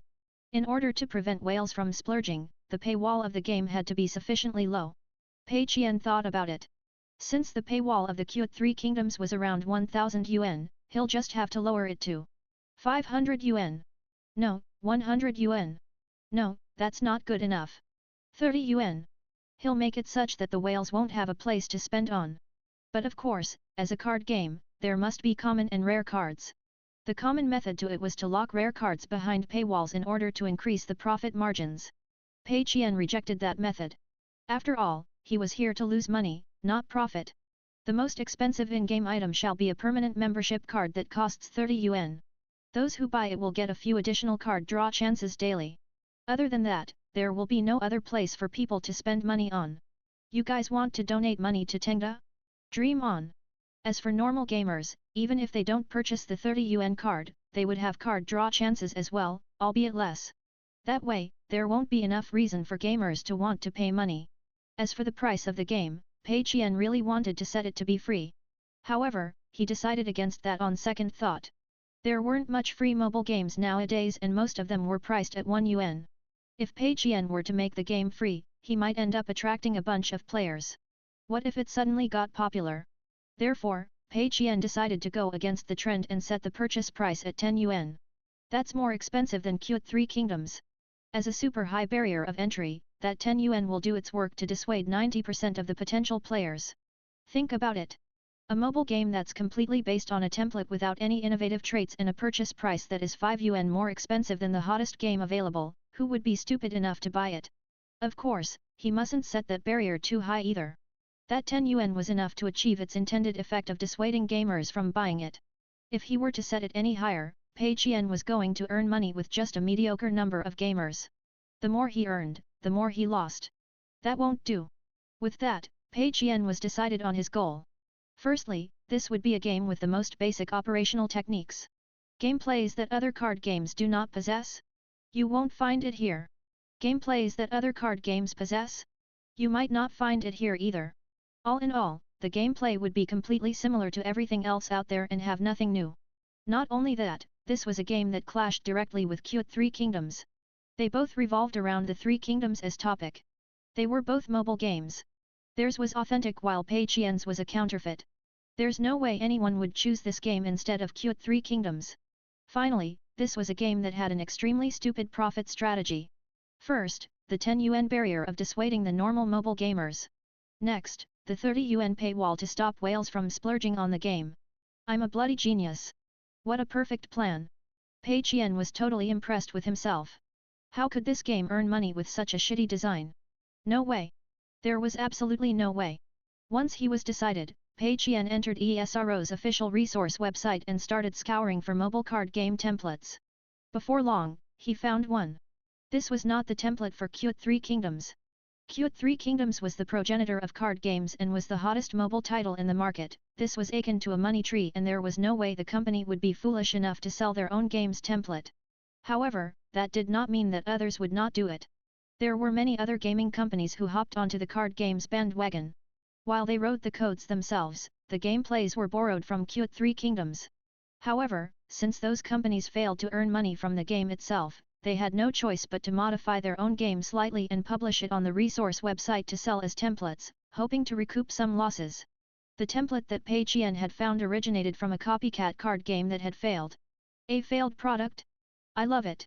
This was a good sign for Pei Qian. He clicked on it to check on the gameplay system. Ever since the 2008 mobile card game craze, Q3 Kingdoms has gone through multiple updates increasing the gameplays. However, This template was clearly extremely ancient and contained only the most basic elements such as levels, auto-runs, and arenas etc. As for new gameplays, there was nothing. The entire game just seemed unpresentable. That was something Pei Qian was pleased about. This was the card game template of his dreams. Something that had none of the fun features and wouldn't stand out in terms of gameplay. He looked at the price, 100,000. Why is it only 100,000? Now, he wasn't too pleased with the price, this was too cheap. If you set it as 150,000, I'd buy it all the same. However, on second thought, the driving simulator template only cost 20,000. Even though card game templates were more complex and contained a more complete playstyle system, it wasn't cheap at 100,000 either. Pei Qian could tell from the download volumes that this was much less than the driving simulator template he had bought previously. That was a clear indicator that this was overly priced and wasn't practical either. Pei Qian hesitated no more, purchase. This was the type of overpriced product that he loved, something that could help him burn money without getting warned by the system. After purchasing the template, he now had the gameplay basics and the next step was to add on the art resources. That included the user interface, UI, batting effects, and card animations etc. Other than these, he had to purchase music and sound effects and rent cloud service equipment, all of that would cost quite a bit of money. Though, most of it was still for the art resources. Pei Qian thought about it. He would keep about 30,000 for the music and sound effects, 10,000 for other expenses while the rest of the 160,000 or so would be spent on art resources. 160,000, that was no large nor small figure. However, Pei Qian hadn't thought about how he wanted his art resources to be. Card games were the most suitable for changing of designs. Or rather, for card games, design was the most important. And it's exactly because design was so important that Pei Qian had to screw it up. But of course, it won't do for him to intentionally make it look ugly. That was because the system had set that he must not intentionally purchase inferior products or services. If he had only obtained art resources worth around 60,000 after spending the 160,000, the system would not let him pass. He had to buy services that were generally acceptable. While there was some allowance to standards, it mustn't be too extreme. This was a time for Pei Qian to start racking his brains. How should he purchase good quality art resources that gamers were guaranteed to dislike? Simple. He'll just have the artists make use of intricate designs in a style that's unacceptable for gamers, wouldn't that do? The key was in producing the requirements for the art. Pei Qian wasn't too confident regarding his capabilities in this aspect. After all, with his experience in the Lonely Desert Road's failure, he was starting to doubt his own competence. This was where Ma Yang came in. Pei Qian downloaded from the website a universal template for art resources requirements. On the requirement form, one had to detail the sizes of the art resources they wanted followed by some simple descriptions of them. There were generally two types of art resources. The first type was original design, this was more expensive and had higher demands of the artists as well. Because they had to draw more finely, the requirements naturally had to be more detailed. The other type of resources referred to UI and special effects etc. There were similar and generically usable art resources of these all around the resource website.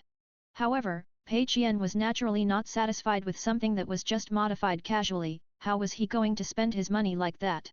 Therefore, all art resources had to be custom-made. Pei Qian first listed the UI, special effects, and similarly less important art resources before filling some simple requirements such as they must be cool. They must fit the Three Kingdoms theme. These were all vague descriptions. As for how the final product would look like, Pei Qian couldn't be bothered. The artists can do as they wish. Next, Pei Qian handed the form to Ma Yang. Ma Yang had already woken up by then. However, after hugging the voluminous book for another 2 minutes, he looked as though he was about to fall back asleep.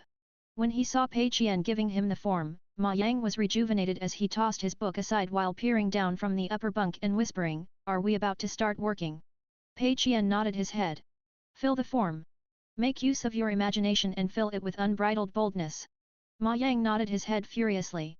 "No problem." His passion for work was surging.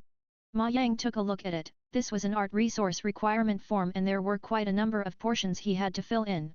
But, the main point was to describe the requirements of the character's original arts. Pei Qian had already decided on the theme, the Three Kingdoms. There were only that number of characters within the Three Kingdoms. Pei Qian had listed 50 of them with 15 of them being rare cards, 25 of them being uncommon cards and 10 being common cards. In terms of pricing for original art, there was quite a huge variation. A cheap one would be in the range of 800 yuan while an expensive one would range around 5,000. If one were to head to an art school in a second or third tier city and look for a student there, they could get an original art at 100 yuan each. If they wanted a famous artist to customize one for them, it wasn't strange for one to cost up to 8,000 yuan either.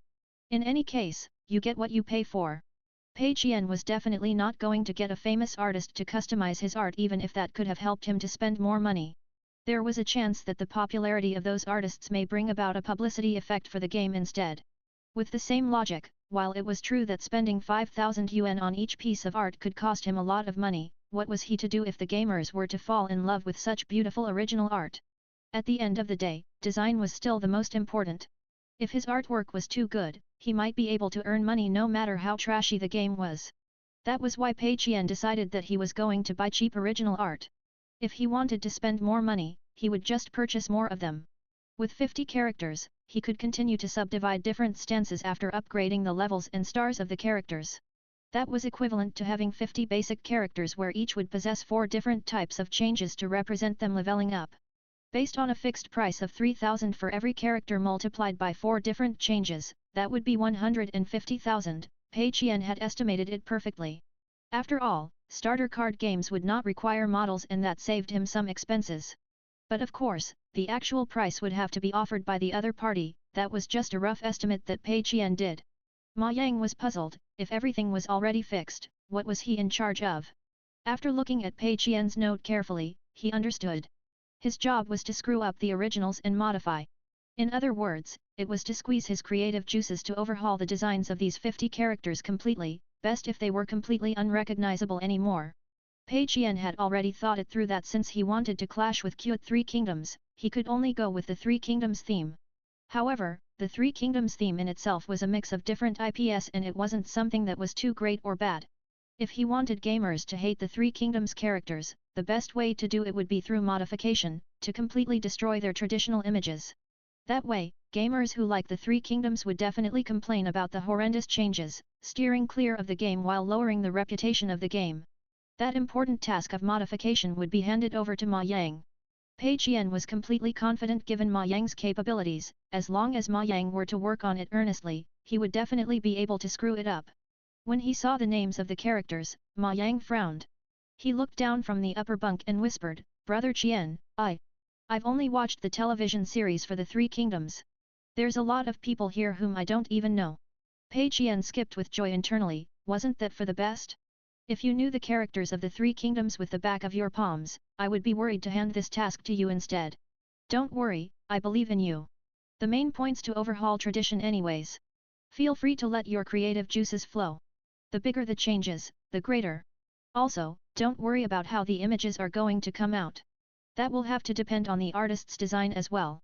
You're just providing the direction. Just feel free to open up the design since it was never fixed to begin with. No one is going to pick on mistakes made from general knowledge. Pei Qian continued persuading him. He did not wish for Ma Yang to back down from the difficulty and end up returning the task to him. Ma Yang finally nodded. All right then, I'll try my best. Still worried, Pei Qian added, remember, it must be a complete overhaul. The more ridiculous, the better. Ma Yang sat on his bed and started scratching his ears and cheeks. After enduring for 10 minutes, there was still no progress. Finally, he couldn't take it anymore as he popped his head out. Brother Qian, should I go and buy Romance of the Three Kingdoms first? Pei Qian stopped him right away. No. Absolutely not. Your creative spirit is what I was looking for, get it? Right now, you're completely unaffected by the influence of Romance of the Three Kingdoms and that's exactly why you can overhaul the design entirely. Don't start worrying about how the original image should be like. Just use your imagination as best as you can and modify as much as you can. All right, Ma Yang replied in a resigned tone before shirking his head back and continuing to ponder over it. After a moment, he extended his head and asked once more, Brother Qian, can I design Guan Yu as a dragon? Will that do? Pei Qian nodded his head. Sure. A while later. Brother Qian, I'll make Ma Chao a centaur. Will that do? Sure. Yet another while later. Brother Qian, I'll set Zhou Kang as a dragon lady and Zhe Liang as an inventor. Huang Yueying will be a robot puppet while Su Chu's a tiger. Cao Pai will be a tentacle monster and Lu Meng will be a dragon-slaying Lolita. Will that do? Pei Qian slapped his thighs. Yes. Of course. Old Ma, you're a genius, you know that? Just continue along those lines. Ma Yang was initially skeptical of his own work. However, Pei Qian's affirmation had ignited his confidence. Looking at how seriously Ma Yang was taking his work, flowers blossomed in Pei Qian's heart. He hadn't found the wrong person. Setting Zhou Kang as a dragon lady and Lu Meng as a dragon-slaying Lolita? Look at the sort of talented drivel this was. That was something that Pei Qian definitely would not have been able to come up with himself. Once he finds a cheaper artist to screw up the designs of a proposal that's completely unreliable from the get-go, there's no way the game's original art could be bearable to watch. Imagine when gamers draw Cao Pai only to find out that he's a tentacle monster. Drawing Ma Chao to find out that he's a centaur. Drawing Lu Meng to find out that this great general had turned into a dragon-slaying Lolita. Wasn't this something that fans who loved the Three Kingdoms series would flame? Some famous international star had once claimed, making and adapting films from history isn't to destroy the source recklessly. But this was precisely to destroy it recklessly. Once this game comes out, the masses are going to spurn it and the Three Kingdom fans would be weeping endlessly. Pei Qian's past couple of dazed days were swept clean as he felt his future turning bright once more. Losing 300,000 to earn 300,000. Pei Qian could envision a beautiful life beckoning towards him. Seizing the opportunity while Ma Yang was filling up the form, Pei Qian checked out the artists on the resource website. ESRO's resource website compiled all the resources for games domestically, including manpower. Be it designers, artists, or programmers, one could provide their services on the resource website with a price. The buyers could check out the past works of the freelancers and if they were pleased with what they saw, they could negotiate a partnership. For example, how many original art pieces of an artist they wanted to purchase. Pei Qian filtered out the artists that specialized in original arts and began the elimination process swiftly. All of the famous artists were eliminated. All of the artists with a better reputation were eliminated. He focused on searching for his artist amongst the newcomers who were selling their original arts for around 700 yuan each. After looking through multiple examples of various artists, Pei Qian realized that they all seemed similar. There was a barrier of entry to the resource website so it wasn't a place where any random art student could make a post on. ESRO's personnel would conduct a vetting process and hence, any newcomer artists that could list their services would have a decent foundation in sketching at the very least. Pei Qian searched back and forth and finally decided on a newcomer artist who had not much to display in his portfolio. The artist's portfolio consisted of 2D cute-style designs and there wasn't any realistic aspects to it. That was a clear sign that he must not be good at drawing realistic designs, which was what Pei Qian wanted for his game. He's the one. Pei Qian decided on the spot. But of course, Pei Qian couldn't settle on a single artist, there were too many original art pieces he wanted. Some card games would want their original arts to be designed so exquisitely it looked like a poster. For something like that, even an experienced artist would take an entire week to complete it.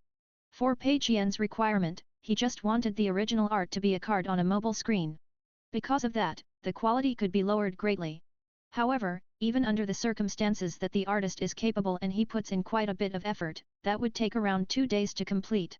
Meaning to say, an artist who slogs tirelessly for an entire month without any regard for the quality level would at most be able to produce 15 pieces of original art.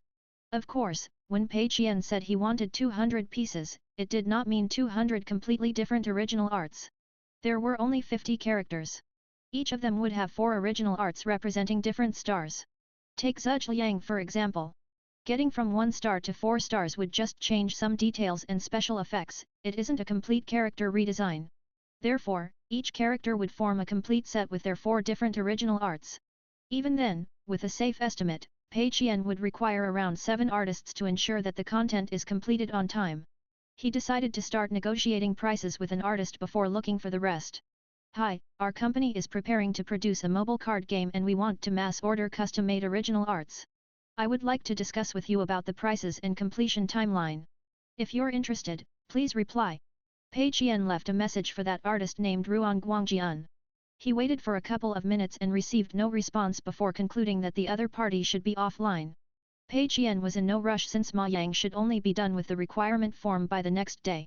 Checking the time, Pei Qian saw that it was already night and his stomach was growling. Old Ma, shall we go eat? Pei Qian got down from the bed and looked at Ma Yang on the upper bunk. Ma Yang was still in the midst of squeezing his creative juices while tapping on the keyboard. The requirement form was already filled with chunks of texts. You don't have to get that serious. Let's go and eat, Pei Qian said. Even though Ma Yang was still engrossed in work, he was indeed hungry as well as he leapt off the bed. Canteen? Ma Yang asked. Pei Qian shook his head and patted his chest. No, let's head out to eat today. My treat. 10 minutes later. The attendant served a bowl of ramen and a plate of egg fried rice, placing it before the both of them. Boss, another serving of meat for the ramen and another fried egg for the egg fried rice. Get me a side dish too. Cold cucumber will do. Pei Qian spared no expenses in order to reward Ma Yang, who slurped happily at the meat-filled ramen before him. You're really something, brother Qian. You're not even acting anymore and you're showing your traits as a rich second-generation heir. But, this amount of money is enough for us to order at the restaurant beside. Pei Qian waved it off. Man, no. Even though the restaurant beside isn't that expensive, it's not filling. To tell you the truth, we should actually be eating something better to celebrate our start of work. However, all of my money's saved for creating the game right now, so it's a little tight for me. In truth, it was because the personal wealth converted was too little. He only had 700 yuan, that was not enough for him to splurge. Ma Yang nodded his head while eating the ramen. I understand, I do. That's only right. We're in the fighting phase and we mustn't waste money. Once this game is out, I'll take you to a barbecue buffet that costs 50 yuan per person. Ma Yang nodded furiously. Sure. At that time, buffets cost around 30 yuan per person. A 50 yuan buffet like the one Pei Qian suggested was considered high class. But of course, the price of buffets had increased to around 1 to 200 per person 10 years later, there's just no comparison. To Pei Qian, if he could lose the entire 300,000 and have it converted to his personal wealth, he could have any good food he wanted. That's right, the contract. Pei Qian dug into his egg fried rice. I'll go get a template when we get back. Let's sign an internship contract for you with a salary of 3,000 to be settled at the end of the month. Ma Yang replied hurriedly, Brother Qian, you're being too polite. Money is really not the most important thing. Besides, I don't think there's a need for the contract. Pei Qian shook his head. That won't do. You're giving me your hard work so you can't take a single cent less. We're a legitimate business so we have to follow the proper procedures. The contract's a must. Alright then, we'll do as you've arranged. Ma Yang did not insist further, who wouldn't want free money? He just felt that 3,000 was a little too much and he was embarrassed. In truth, Pei Qian had wanted to give him more but the system did not allow it. The system had stated that Pei Qian must not exceed the reasonable standards of an employee's salary. After testing it out, Pei Qian confirmed that this reasonable standard referred to him not exceeding twice the reasonable salary outside. Take Ma Yang for example. If he were to go help out at a games company, given the basic salary of the interns currently, he would be at a 1,500 yuan standard. Of course, there would definitely be some exceptions where some companies are more generous or some interns have to do more work and thus receiving higher pay. However, he had to take into consideration that with Ma Yang's capabilities, he would be a burden to the company at most. Therefore, Pei Qian decided on a 3,000 yuan intern salary, that was the highest permissible salary allowed by the system. As he ate his ramen, Ma Yang suddenly slapped his thighs. My brother Qian! I suddenly thought of a great idea. Say, what if I were to convert all the generals in the three kingdoms to be women? Say, is that an overhaul or what? Pei Qian nearly spat out his fried rice. No. He rejected the idea decisively. Ma Yang was puzzled. Why not? Didn't you say that you wanted an overhaul?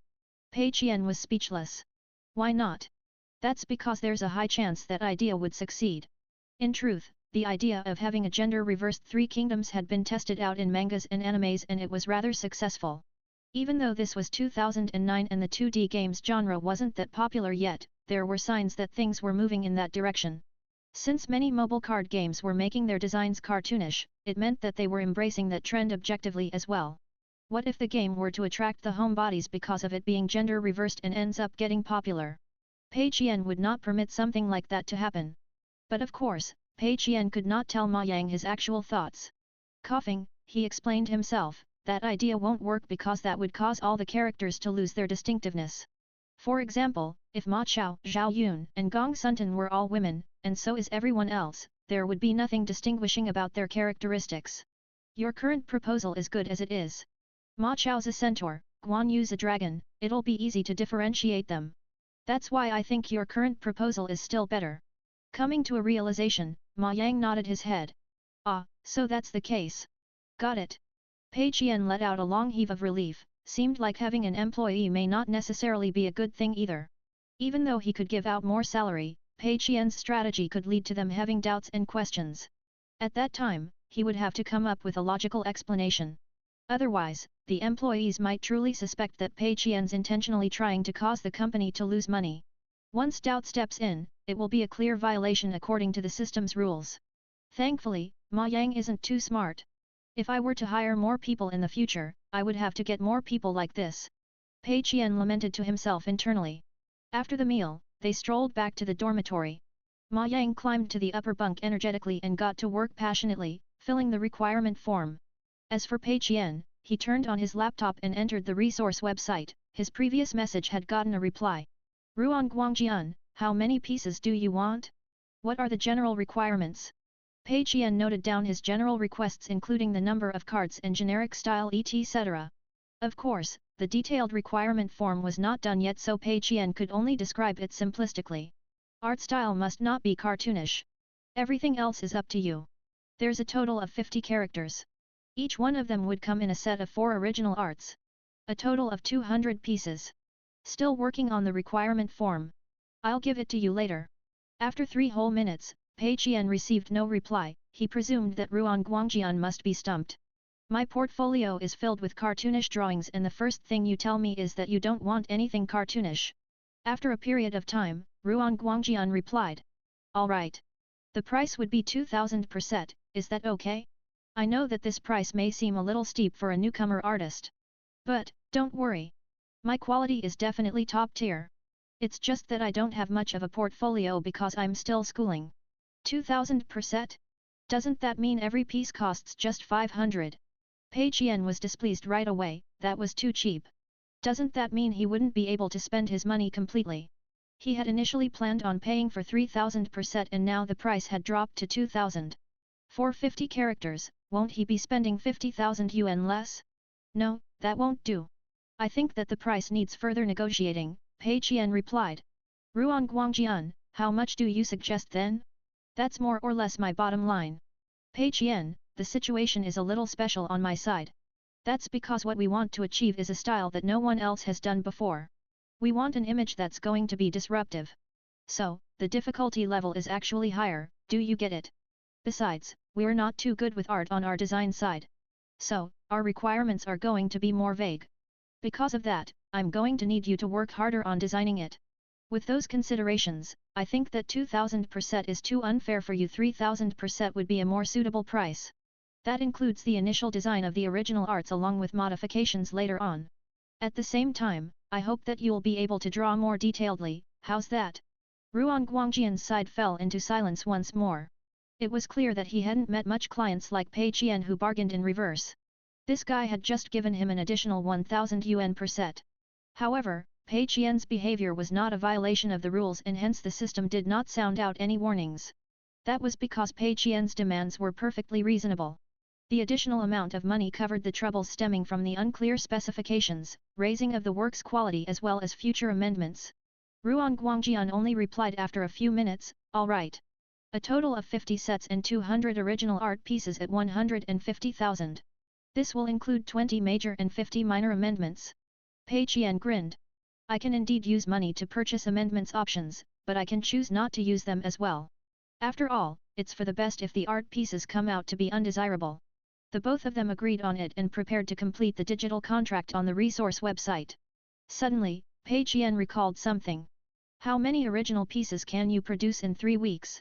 I'll edit the total sum on my end of the contract. The system stated that Pei Qian must not have any unannounced products a week before settlement. If Pei Qian wanted to publish his game a week before settlement, that leaves Ruan Guangjian with 3 weeks of time to work with. Ruan Guangjian, I definitely can't produce 200.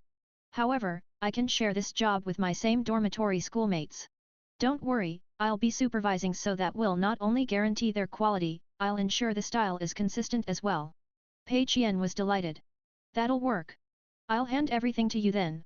Ruan Guangjian was still schooling. Even if he could reach the standards required by the resources website, that didn't mean that his schoolmates would be able to. This could be considered as a small loophole as well, to spend the money while objectively decreasing the quality of the original arts. Amazing! The next afternoon, Ma Yang handed the modified requirement form to Pei Qian. Looking through it, Pei Qian was fully pleased with what Ma Yang had written. It was as good as writing nothing at all. Even though Pei Qian hadn't worked in the games industry before, the requirement form was a template off the resource website and there were basic instructions written at the top of the form. Basically, the more detailed, the better. The designer would propose an image, usually imaginary and vague, while the artist would draw the image, usually concrete and detailed. It was easy for something to go wrong during the process. For example, the designer might want an extremely handsome male character. This was a standard that was vague and hard to measure. How does one define extremely handsome? The artist would then draw a character he takes to be extremely handsome, but would that please the designer? Not necessarily. After all, beauty was subjective. Therefore, the designer had to be as detailed as possible while stating their requirements. The best would be if they could describe the sort of clothes, caps, weapons, or any defining traits etc. If they had a similar image for reference, that would be even better. There's always a joke within the game's circle. Designer tells programmer, I want a function that can do XXX. The design concept of the function is XXX and it should achieve an effect like XXX. Programmer replies irritably, just tell me the function of a game you want to copy. Let me have a look at it.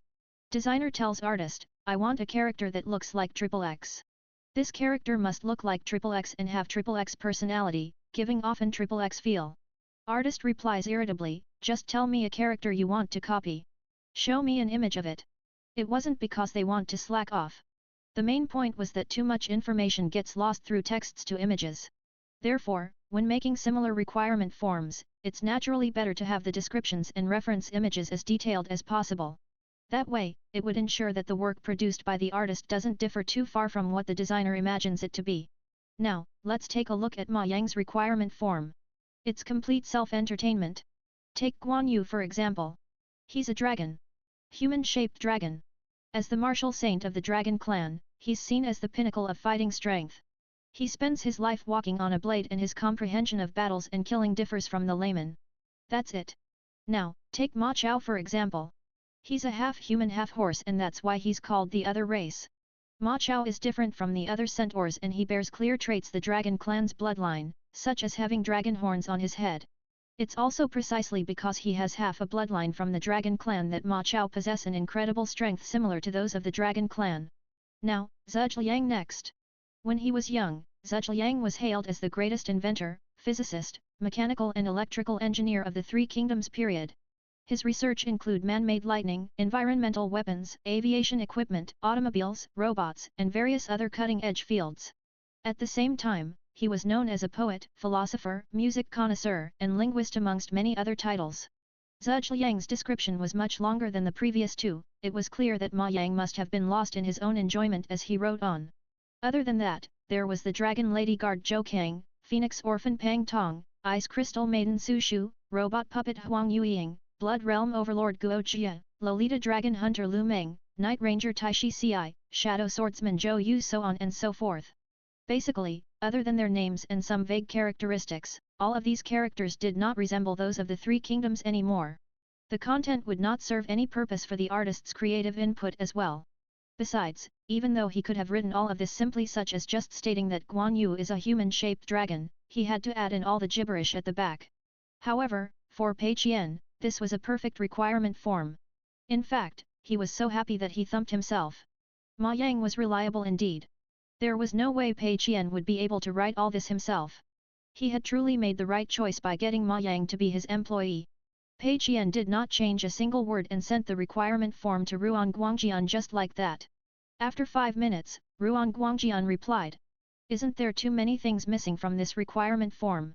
This is going to be difficult for me to draw. There's no clear standard to gauge from. Pei Qian was prepared for this as he replied right away, it's fine, just draw and design as you wish to. In fact, if you think that these requirements aren't reliable, you can choose not to follow it entirely. I trust in your professional judgment. Ruan Guangjian. No. Since we signed a contract, there has to a standard. Wouldn't things be complicated if no one wants to take responsibility for this later on? Pei Qian answered hastily, for real. I'm completely trusting of your capabilities. Don't worry, no matter what you end up drawing in the end, I won't make you change it repeatedly. You can take a screenshot of this conversation as evidence. Or if you truly feel the need, we can add this clause into the contract. There's no need for that. Alright then, I'll see what I can do about it, Ruan Guangjian said. Pei Qian was relieved. He was afraid that Ruan Guangjian might insist that they provide detailed specifications so that he can go about drawing it earnestly. The way things are right now, it was a win-win situation where both sides would have less problems. Pei Qian had some money left that he did not intend to keep. He proceeded with buying music, sound effects, other art resources and cloud rental service equipment etc. All of those did not cost too much. Pei Qian had planned it perfectly such that there was only around 10,000 yuan left in case of any emergencies. As for marketing fees for the game, he naturally reserved no money for that. He had no intention of marketing it at all. It'd be best if no one knew about the game at all. Pei Qian could foresee his bright future as he continued to get busy at spending money. A certain finance university in Shanghai. A dormitory in the arts course. The dormitories here had a much better environment than back at Pei Qian's Handong University. There were individual tables at the bottom of every bunk bed and the dormitories were air-conditioned as well apart from being new and spacious. Thanks to the resource website set up by ESRO, many of the arts students are able to take on side jobs online during their university days which helped to improve their lives slightly. Not only that, these projects would help them in seeking employment post-graduation as well. Ruan Guangjian put his mouse away and yelled, "Old Huang, old Zhou! Hurry and get the others here. We've got work." Before long, the other 5 people in the dormitory scurried over. 3 weeks, 50 sets of original arts with 4 pieces each 3,000 yuan. How's that? Great, right? Ruan Guangjian was an energetic young fellow with short hair, fair skin, and exquisite features. He did not look like an artist at all. The same can't be said for his roommates where some of them kept long hair while others had tattoos, they all had distinctive traits. Old Huang, a guy with a short beard, was the first to head over. 3,000 yuan for 4 pieces? Holy shit! That'll do. For that price, I'll even do cartoonish designs. Just for the sake of survival. Ruan Guangjian shook his head. Cartoonish? That's not the case this time round. The client made it clear that he's fine with any styles as long as it's not cartoonish. Old Huang was stunned. Huh? But I recall you only uploaded cartoonish art on your portfolio previously? This client came looking for you while insisting that he doesn't want it to be cartoonish? Is he brain dead? F***CKU. This is called being insightful on his part. Ruan Guangjian rolled his eyes. I had drawing cartoons. But what can I do when all the mobile games are trending with cartoon characters? Previously, I could only receive jobs for drawing cartoons, so I had no choice. Now that he doesn't want any cartoons, I can finally show my true worth. You're going to draw in that style of yours? I don't think that'll fit, Old Huang was hesitant. Taking the client's money to draw something that you want, that's... The client has made it clear that he trusts my artistic skills and professional judgment and he gives me complete autonomy over the design. Besides, look at that requirement form. It's completely in line with my thoughts. Everyone looked towards Ruan Guangjian's screen where Ma Yang's requirement form was being displayed. Guan Yu is a dragon. Ma Chao is a centaur. So, Zhuliang is a pig one then. Old Huang deduced logically. Ruan Guangjian threw a sharp glance at him. Pig your head. Zhuliang's a famous inventor. That's worse than being a pig, Old Huang dissed. As he looked through the requirement form, Old Huang found himself going blank. This was a requirement form? Other than giving some extreme modifications to the description of these historical figures, there was nothing else written. At this point, asking for reference images would be an ambitious dream. However, there weren't even any basic sketches to refer from. Also, the modifications were in all forms. There were those that were turned into animals, those who had their genders changed and even those who somehow were highly skilled in technology. This was a complete hodgepodge. Is the client dim-witted? What a lousy requirement form, this. Old Huang was confounded, he had not thought that Ruan Guangjian would have actually accepted such a job. Wasn't he afraid that the other party might be dissatisfied with the end result and end up falling into an argument? They were all poor students of the art course. While they might be slightly better off than students from some other courses, if they really had a conflict with the client and neither side wanted to take responsibility, that would still be really difficult to deal with. What are you worrying about? He's already made payment to the resource website. Ruan Guangjian showed Old Huang the status that indicated payment has been made on the client's side. ESRO's official resource website was sort of like a middleman, with the platform being a guarantor such that the freelancers could start working right after the clients state their requirements.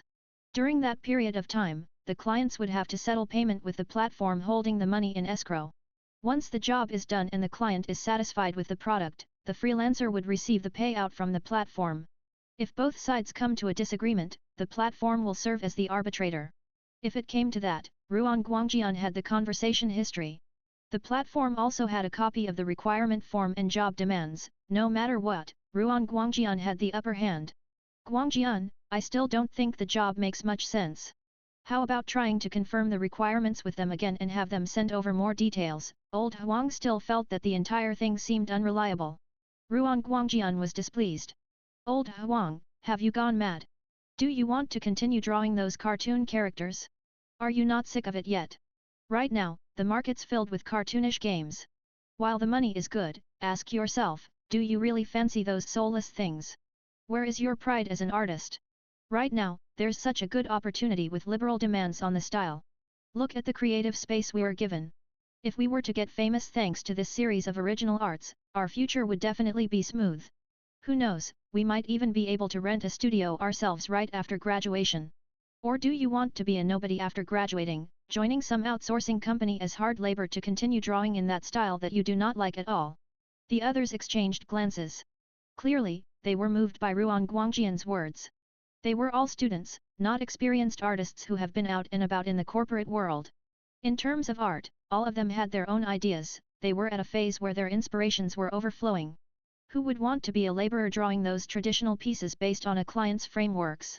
All of them wanted to draw in a style that they loved and was good in. The fact that they had a client who had no demands was an extremely rare opportunity. Old Huang was moved as well. All right, you'll make the decision then, Guangjian. We'll help you out. How do you intend to go about it? That's the way. Pleased, Ruan Guangjian opened up an image on his computer. I intend to go with this style. Epic ink oil painting style. Old Huang felt his mouth cramping up. This was a style that was created by Ruan Guangjian previously through a stroke of inspiration. The photo depicted a tall, bulky minotaur with one of its horns snapped and wore a black armor that was heavily damaged.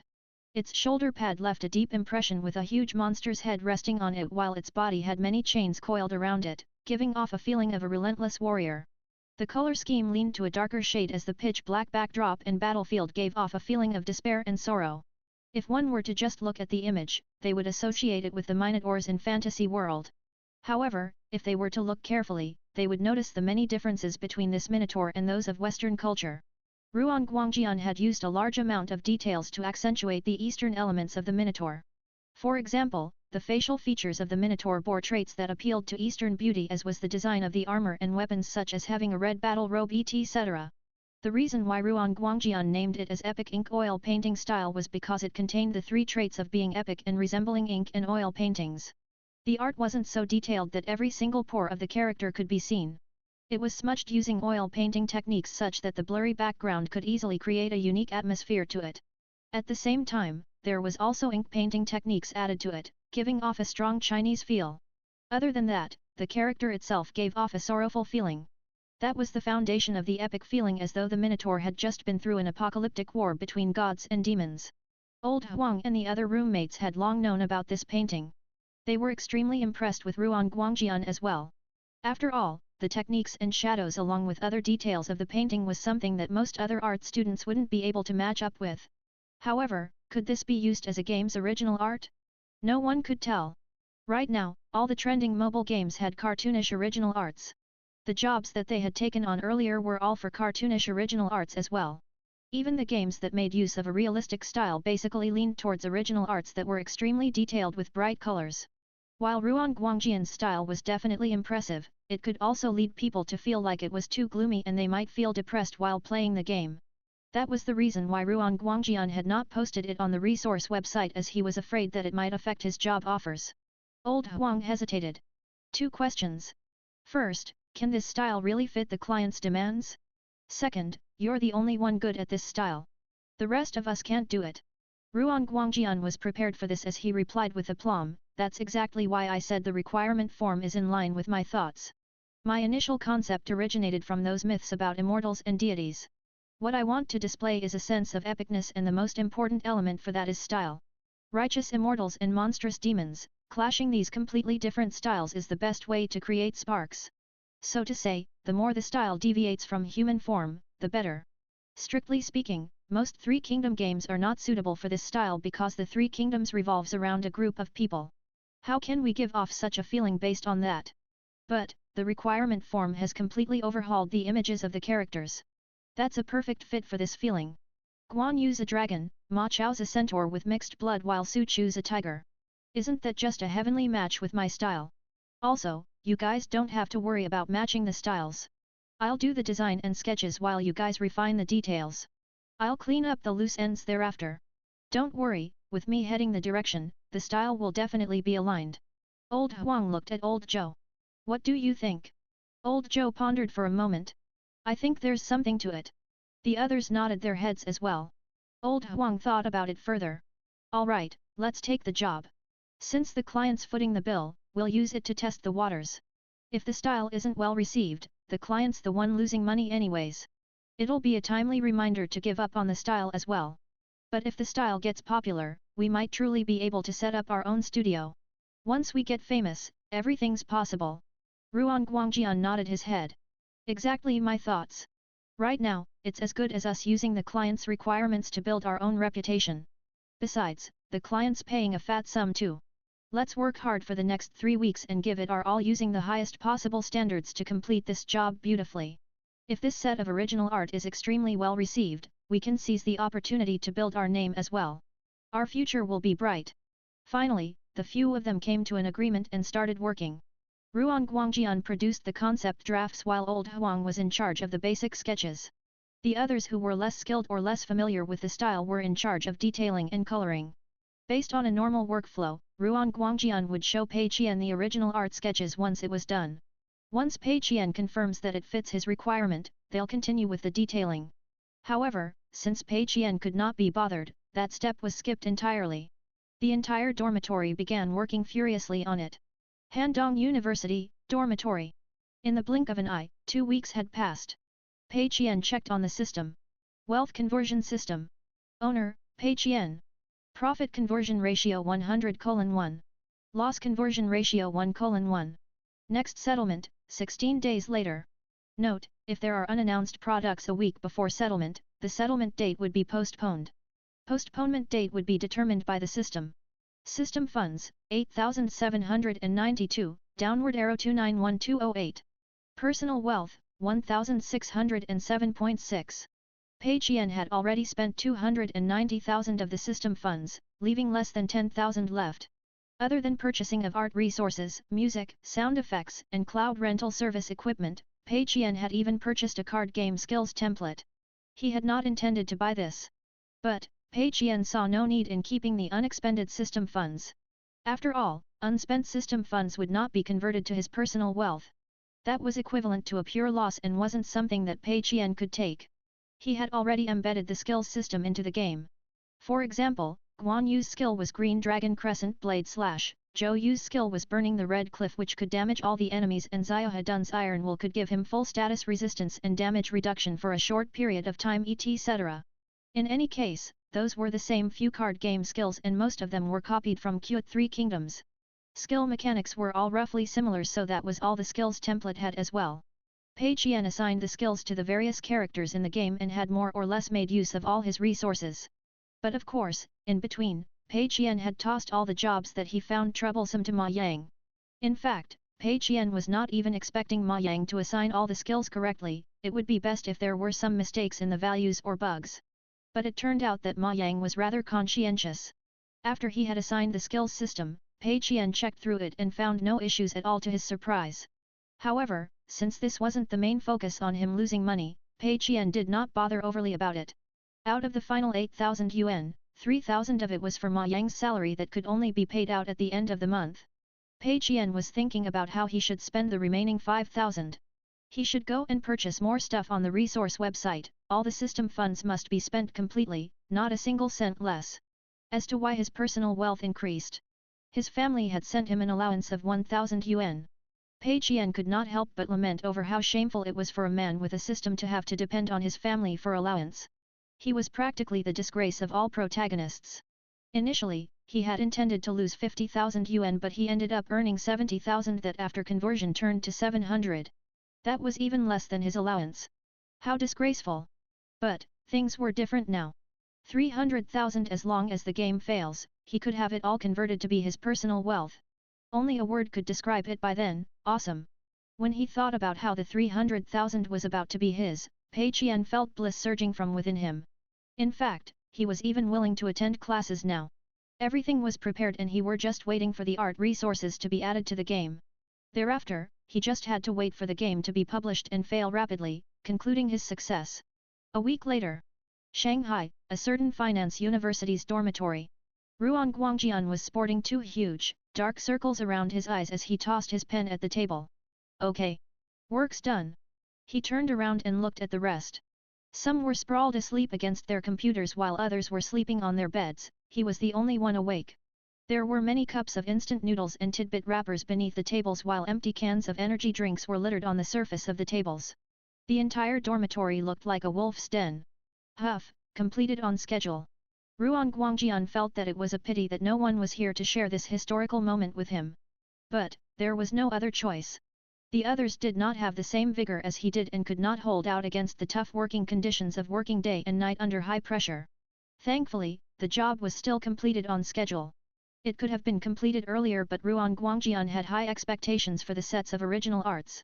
He redid multiple drafts of the areas he was unsatisfied with, and that was why even with everyone's full efforts, the job was completed on the day of the deadline itself. Browsing through the set of original arts swiftly, Ruan Guangjian was highly prideful. This was art. A perfect masterpiece. Each of the characters were painstakingly designed by him, bearing their own distinctiveness and vibrant personalities. He had flawlessly combined their historical images, the modification requirements and their traditional elements.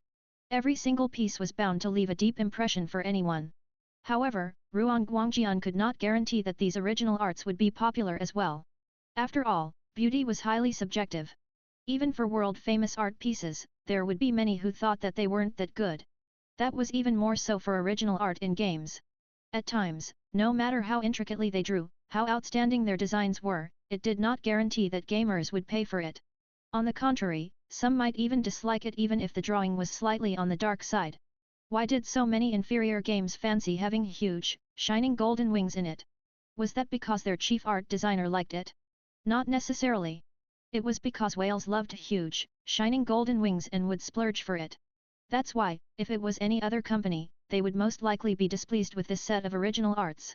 However, Boss Pei of this Tengda Network Technology Co., Limited had already made it clear that Ruan Guangjian could create as he willed and design it freely. So, these drawings shouldn't pose any issues, right? Pulling himself together, Ruan Guangjian logged into ESRO's resource website and sent the original arts to Pei Qian. A total of 50 sets with 200 pieces of original art. Please confirm. He received no reply and presumed that Pei Qian should be offline. Ruan Guangjian checked the time as the skies were starting to brighten up. It was around 7 a.m. He reached out for a ham sausage and opened it, filling his stomach slightly before climbing into bed for a rest. They had finally completed the job. Once he wakes up in the afternoon, it was time to gather the guys together for a good meal. With the huge burden relieved off his shoulders, Ruan Guangjian fell deep into slumber. That afternoon, Pei Qian woke up. He had been sleeping extremely well for the past few days and he could not understand why. Was this the power of money? The thought of having 300,000 to splurge on while breaking free of his state of poverty soon gave Pei Qian a peace of mind. He turned on his laptop, logged into the resource site and received a notification. It was Ruan Guangjian's original arts. Even though the download speed was not slow, the original arts were of extremely high quality and so the downloads took some time. He really completed it on time. How efficient. I wonder how's the quality. He had better not give me something too beautiful. I'll die if it's too beautiful. There was almost a week left to settlement and Pei Qian had to get the game published as quickly as possible.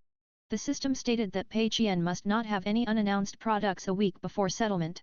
In other words, the system would only allow Pei Qian to engage in a proper business workflow to calculate profits and losses a week after the products were published. If there were any unannounced products, the system would postpone the settlement date, and that was something Pei Qian could not accept. He opened up the original arts that Ruan Guangjian had sent. When he saw the first piece, he was stunned. What the f***ck? How is it so detailed? Is this original art really bloody just 700 yuan apiece? Pei Qian thought he was seeing things.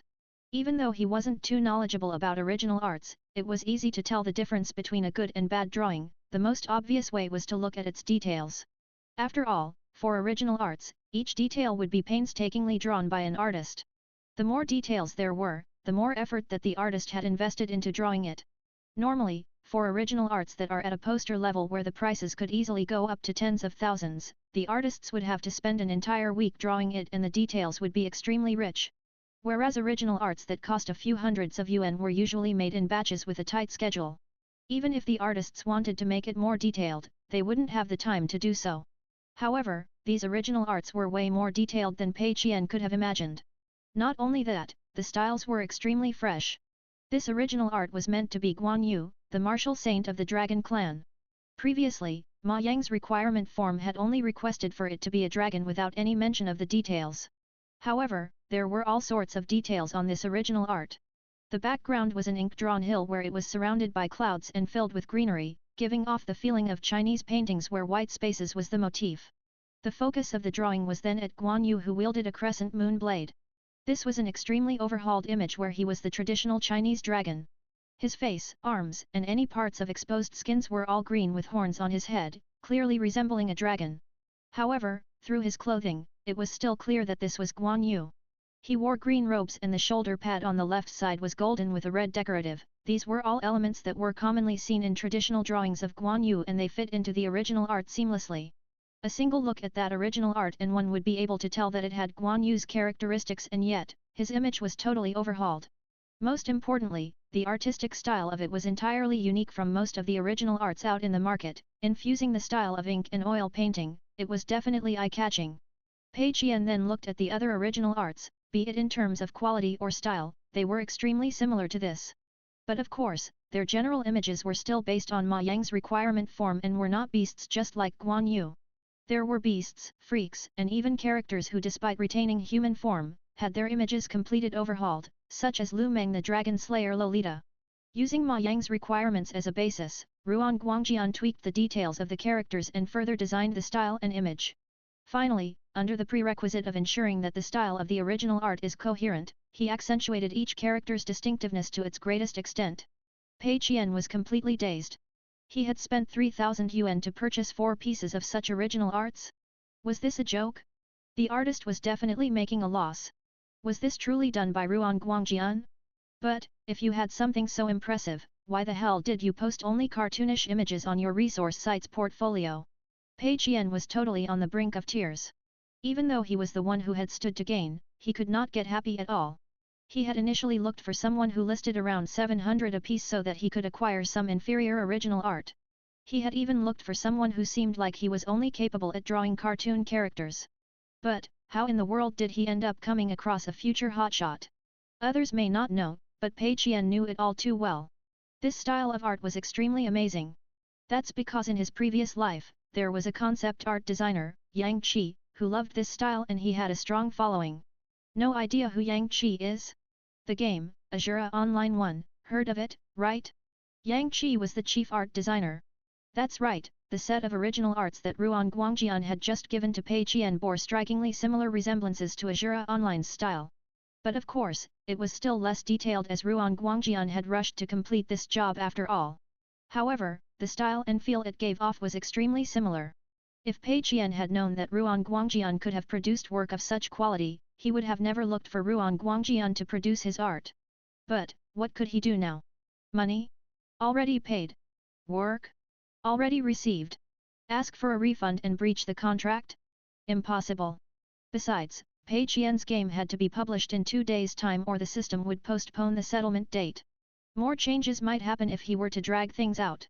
Pei Qian could not resist the temptation of the 300,000 and every single day more would be a torment. Calm down, calm down. Things are not that bad yet. Think on the bright side.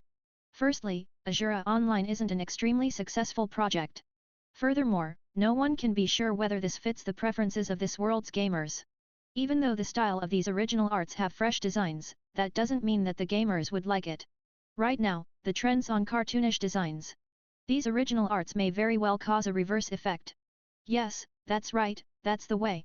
After calming down, Pei Qian felt that things weren't as bad as he had thought of it to be.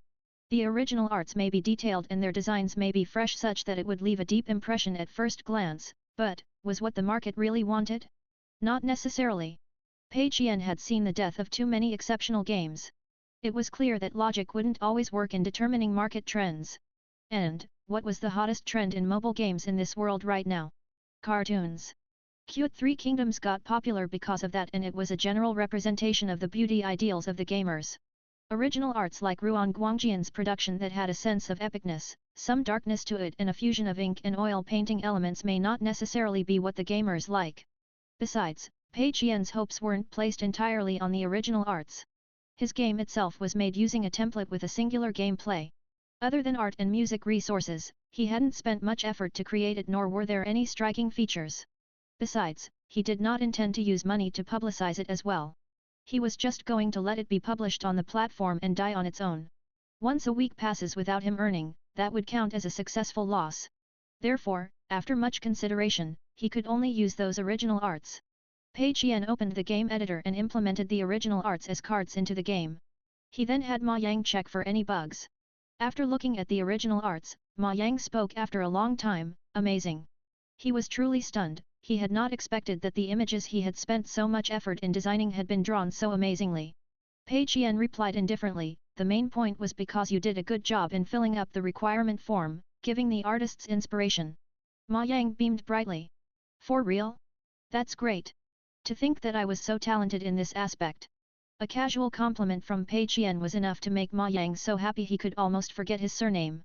To that, Pei Qian was extremely pleased. As long as Ma Yang kept up with this working attitude, he would be of great help for future projects. Qianer, we're done. I ran through it twice and haven't discovered any bugs. Can we publish it now? Ma Yang was way more excited than Pei Qian. After all, this was the first game that he had worked on. Even though, all he did was fill up a requirement form. The so-called bug check took around 4 hours, but Pei Qian did not intend to waste any more time. The main reason was that the game came from a template, and in itself, the template had already been through multiple checks and was an almost bug-free version. Pei Qian merely tweaked some of the skills settings while changing the text descriptions. Other than that, he had not touched the other things, and there would naturally not be any serious bugs. But of course, even if there was any bug right now, Pei Qian wouldn't be able to fix it on his own and would have to go online to hire someone to do it. Published. Pei Qian still went with the set workflow and submitted the game for the vetting process. But before that, he had to determine the game's title and summary. He decided to go along with his previous line of thought. The name and summary must be so simplistic that gamers would not be able to understand it or guess at the game's content. It would be best if it did not contain any hot keywords as well. For example, Three Kingdoms must not appear in the game's title. Otherwise, gamers who liked Three Kingdoms related games would be able to find this game by searching with those keywords, and they might download it to play. Thinking for a moment, an idea struck Pei Qian as he started keying in the name and summary. Name, Ghost General. Summary, this is a normal card game with nothing new. Sale price, 10 yuan plus in-game purchases. He was certain that gamers would not be able to guess at the type of game it was just by reading the name and summary. At the same time, the 10 yuan barrier of entry would be enough to deter most gamers who might accidentally stumble across the game. Compared to the Lonely Desert Road, the game this time round had a larger size. After all, this was a mobile game with more content as well. As such, the vetting process should take slightly longer, and it would most likely only be done by the next day earliest. After settling everything, Pei Qian's worries of the previous day had disappeared entirely. Even if the game's original arts had decent quality, so what? How would the gamers see the original arts if they don't know about the existence of the game to begin with? Pleased with himself, Pei Qian closed the backend with glee, full of hope towards the settlement a week later. He could already envision himself in a bright future spending his days like a bum enjoying food and drinks after getting the 300,000. That afternoon, Ruan Guangjian woke up from hunger. The others had woken up as well. Old Huang was packing the house as he cleared all the instant noodle cups and all sorts of rubbish in a huge trash bag, ready to throw it all away. Guangjian, you're awake? How was it? Have you handed in the work? Did the client request for any amendments? Old Huang asked as he packed up. Ruan Guangjian flipped out of bed. Nopes. Boss Pei said he was extremely pleased and there's no need for amendments. Extremely pleased. Old Huang was surprised. What sort of a godly client is this? He didn't even request for a single amendment. Ruan Guangjian nodded his head. That's right. Even though, it's true that the quality of our original art has nothing much that needs to be amended, all these shitty clients would usually, is there any cup noodles left? Nopes, we finished them all. Let's eat out tonight to celebrate, Old Huang suggested. Ruan Guangjian nodded his head in agreement. Sure, that's what I thought too. We'll go out and have a good meal before splitting the money. It's been rough on everyone for the past few days. Gosh, you're the one who had it worst, Old Huang replied as he dragged a large trash bag out. Ruan Guangjian had not expected that Pei Qian would accept the original art without any complaints. Usually, even if the clients were extremely pleased with the project, they would nitpick on some small issues. Rather than saying it was the fault of the client, it was fundamentally an issue with the workflow. Most of the times, the client wasn't a single person but a unit or a company.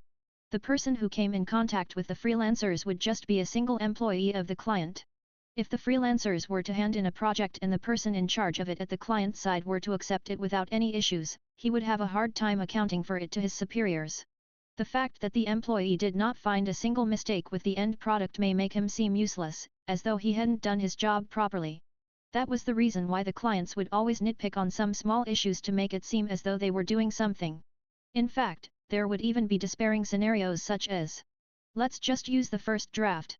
Ruan Guangjian was grateful as well that he had met with such an angel of a client this time round. He was upfront with the payment and not only did he not bargain, he had even increased their pay. The requirement form was casual, they could do what they wanted with the design. No amendments were required of the designs that were accepted with satisfaction. That had Ruan Guangjian feeling somewhat embarrassed.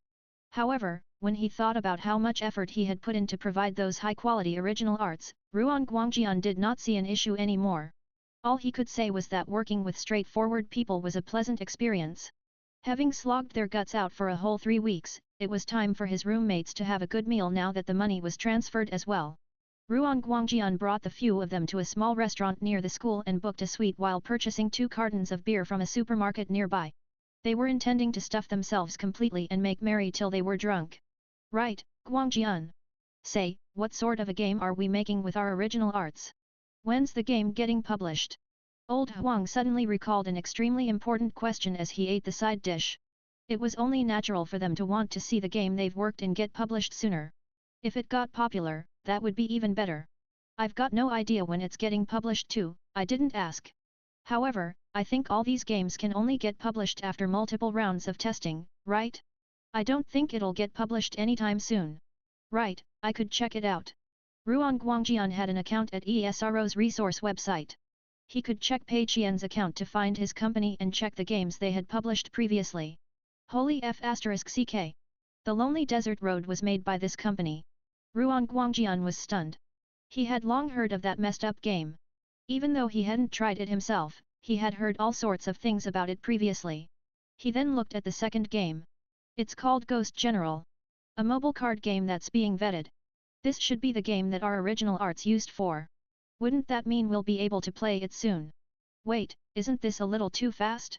I've only just sent the original art this morning and it was sent for vetting this afternoon? That means, we'll be able to play it tomorrow night. Ruan Guangjian was completely confounded by that lightning speed. Most games would have to be tested for days or even a week, right? What if there was a bug in the game? But yet, this game was published right that day. Old Huang chewed on his shelled peanuts. That's normal. Maybe the entire process was completed long ago and they were just waiting for our art resources to add on and complete the job? What's so strange about it? Ruan Guangjian nodded his head. True. We'll be able to download and check it out for ourselves tomorrow. Come on. Let's talk about the game tomorrow. A drink first. Old Huang raised his glass as they clinked glasses merrily, intending to get completely drunk.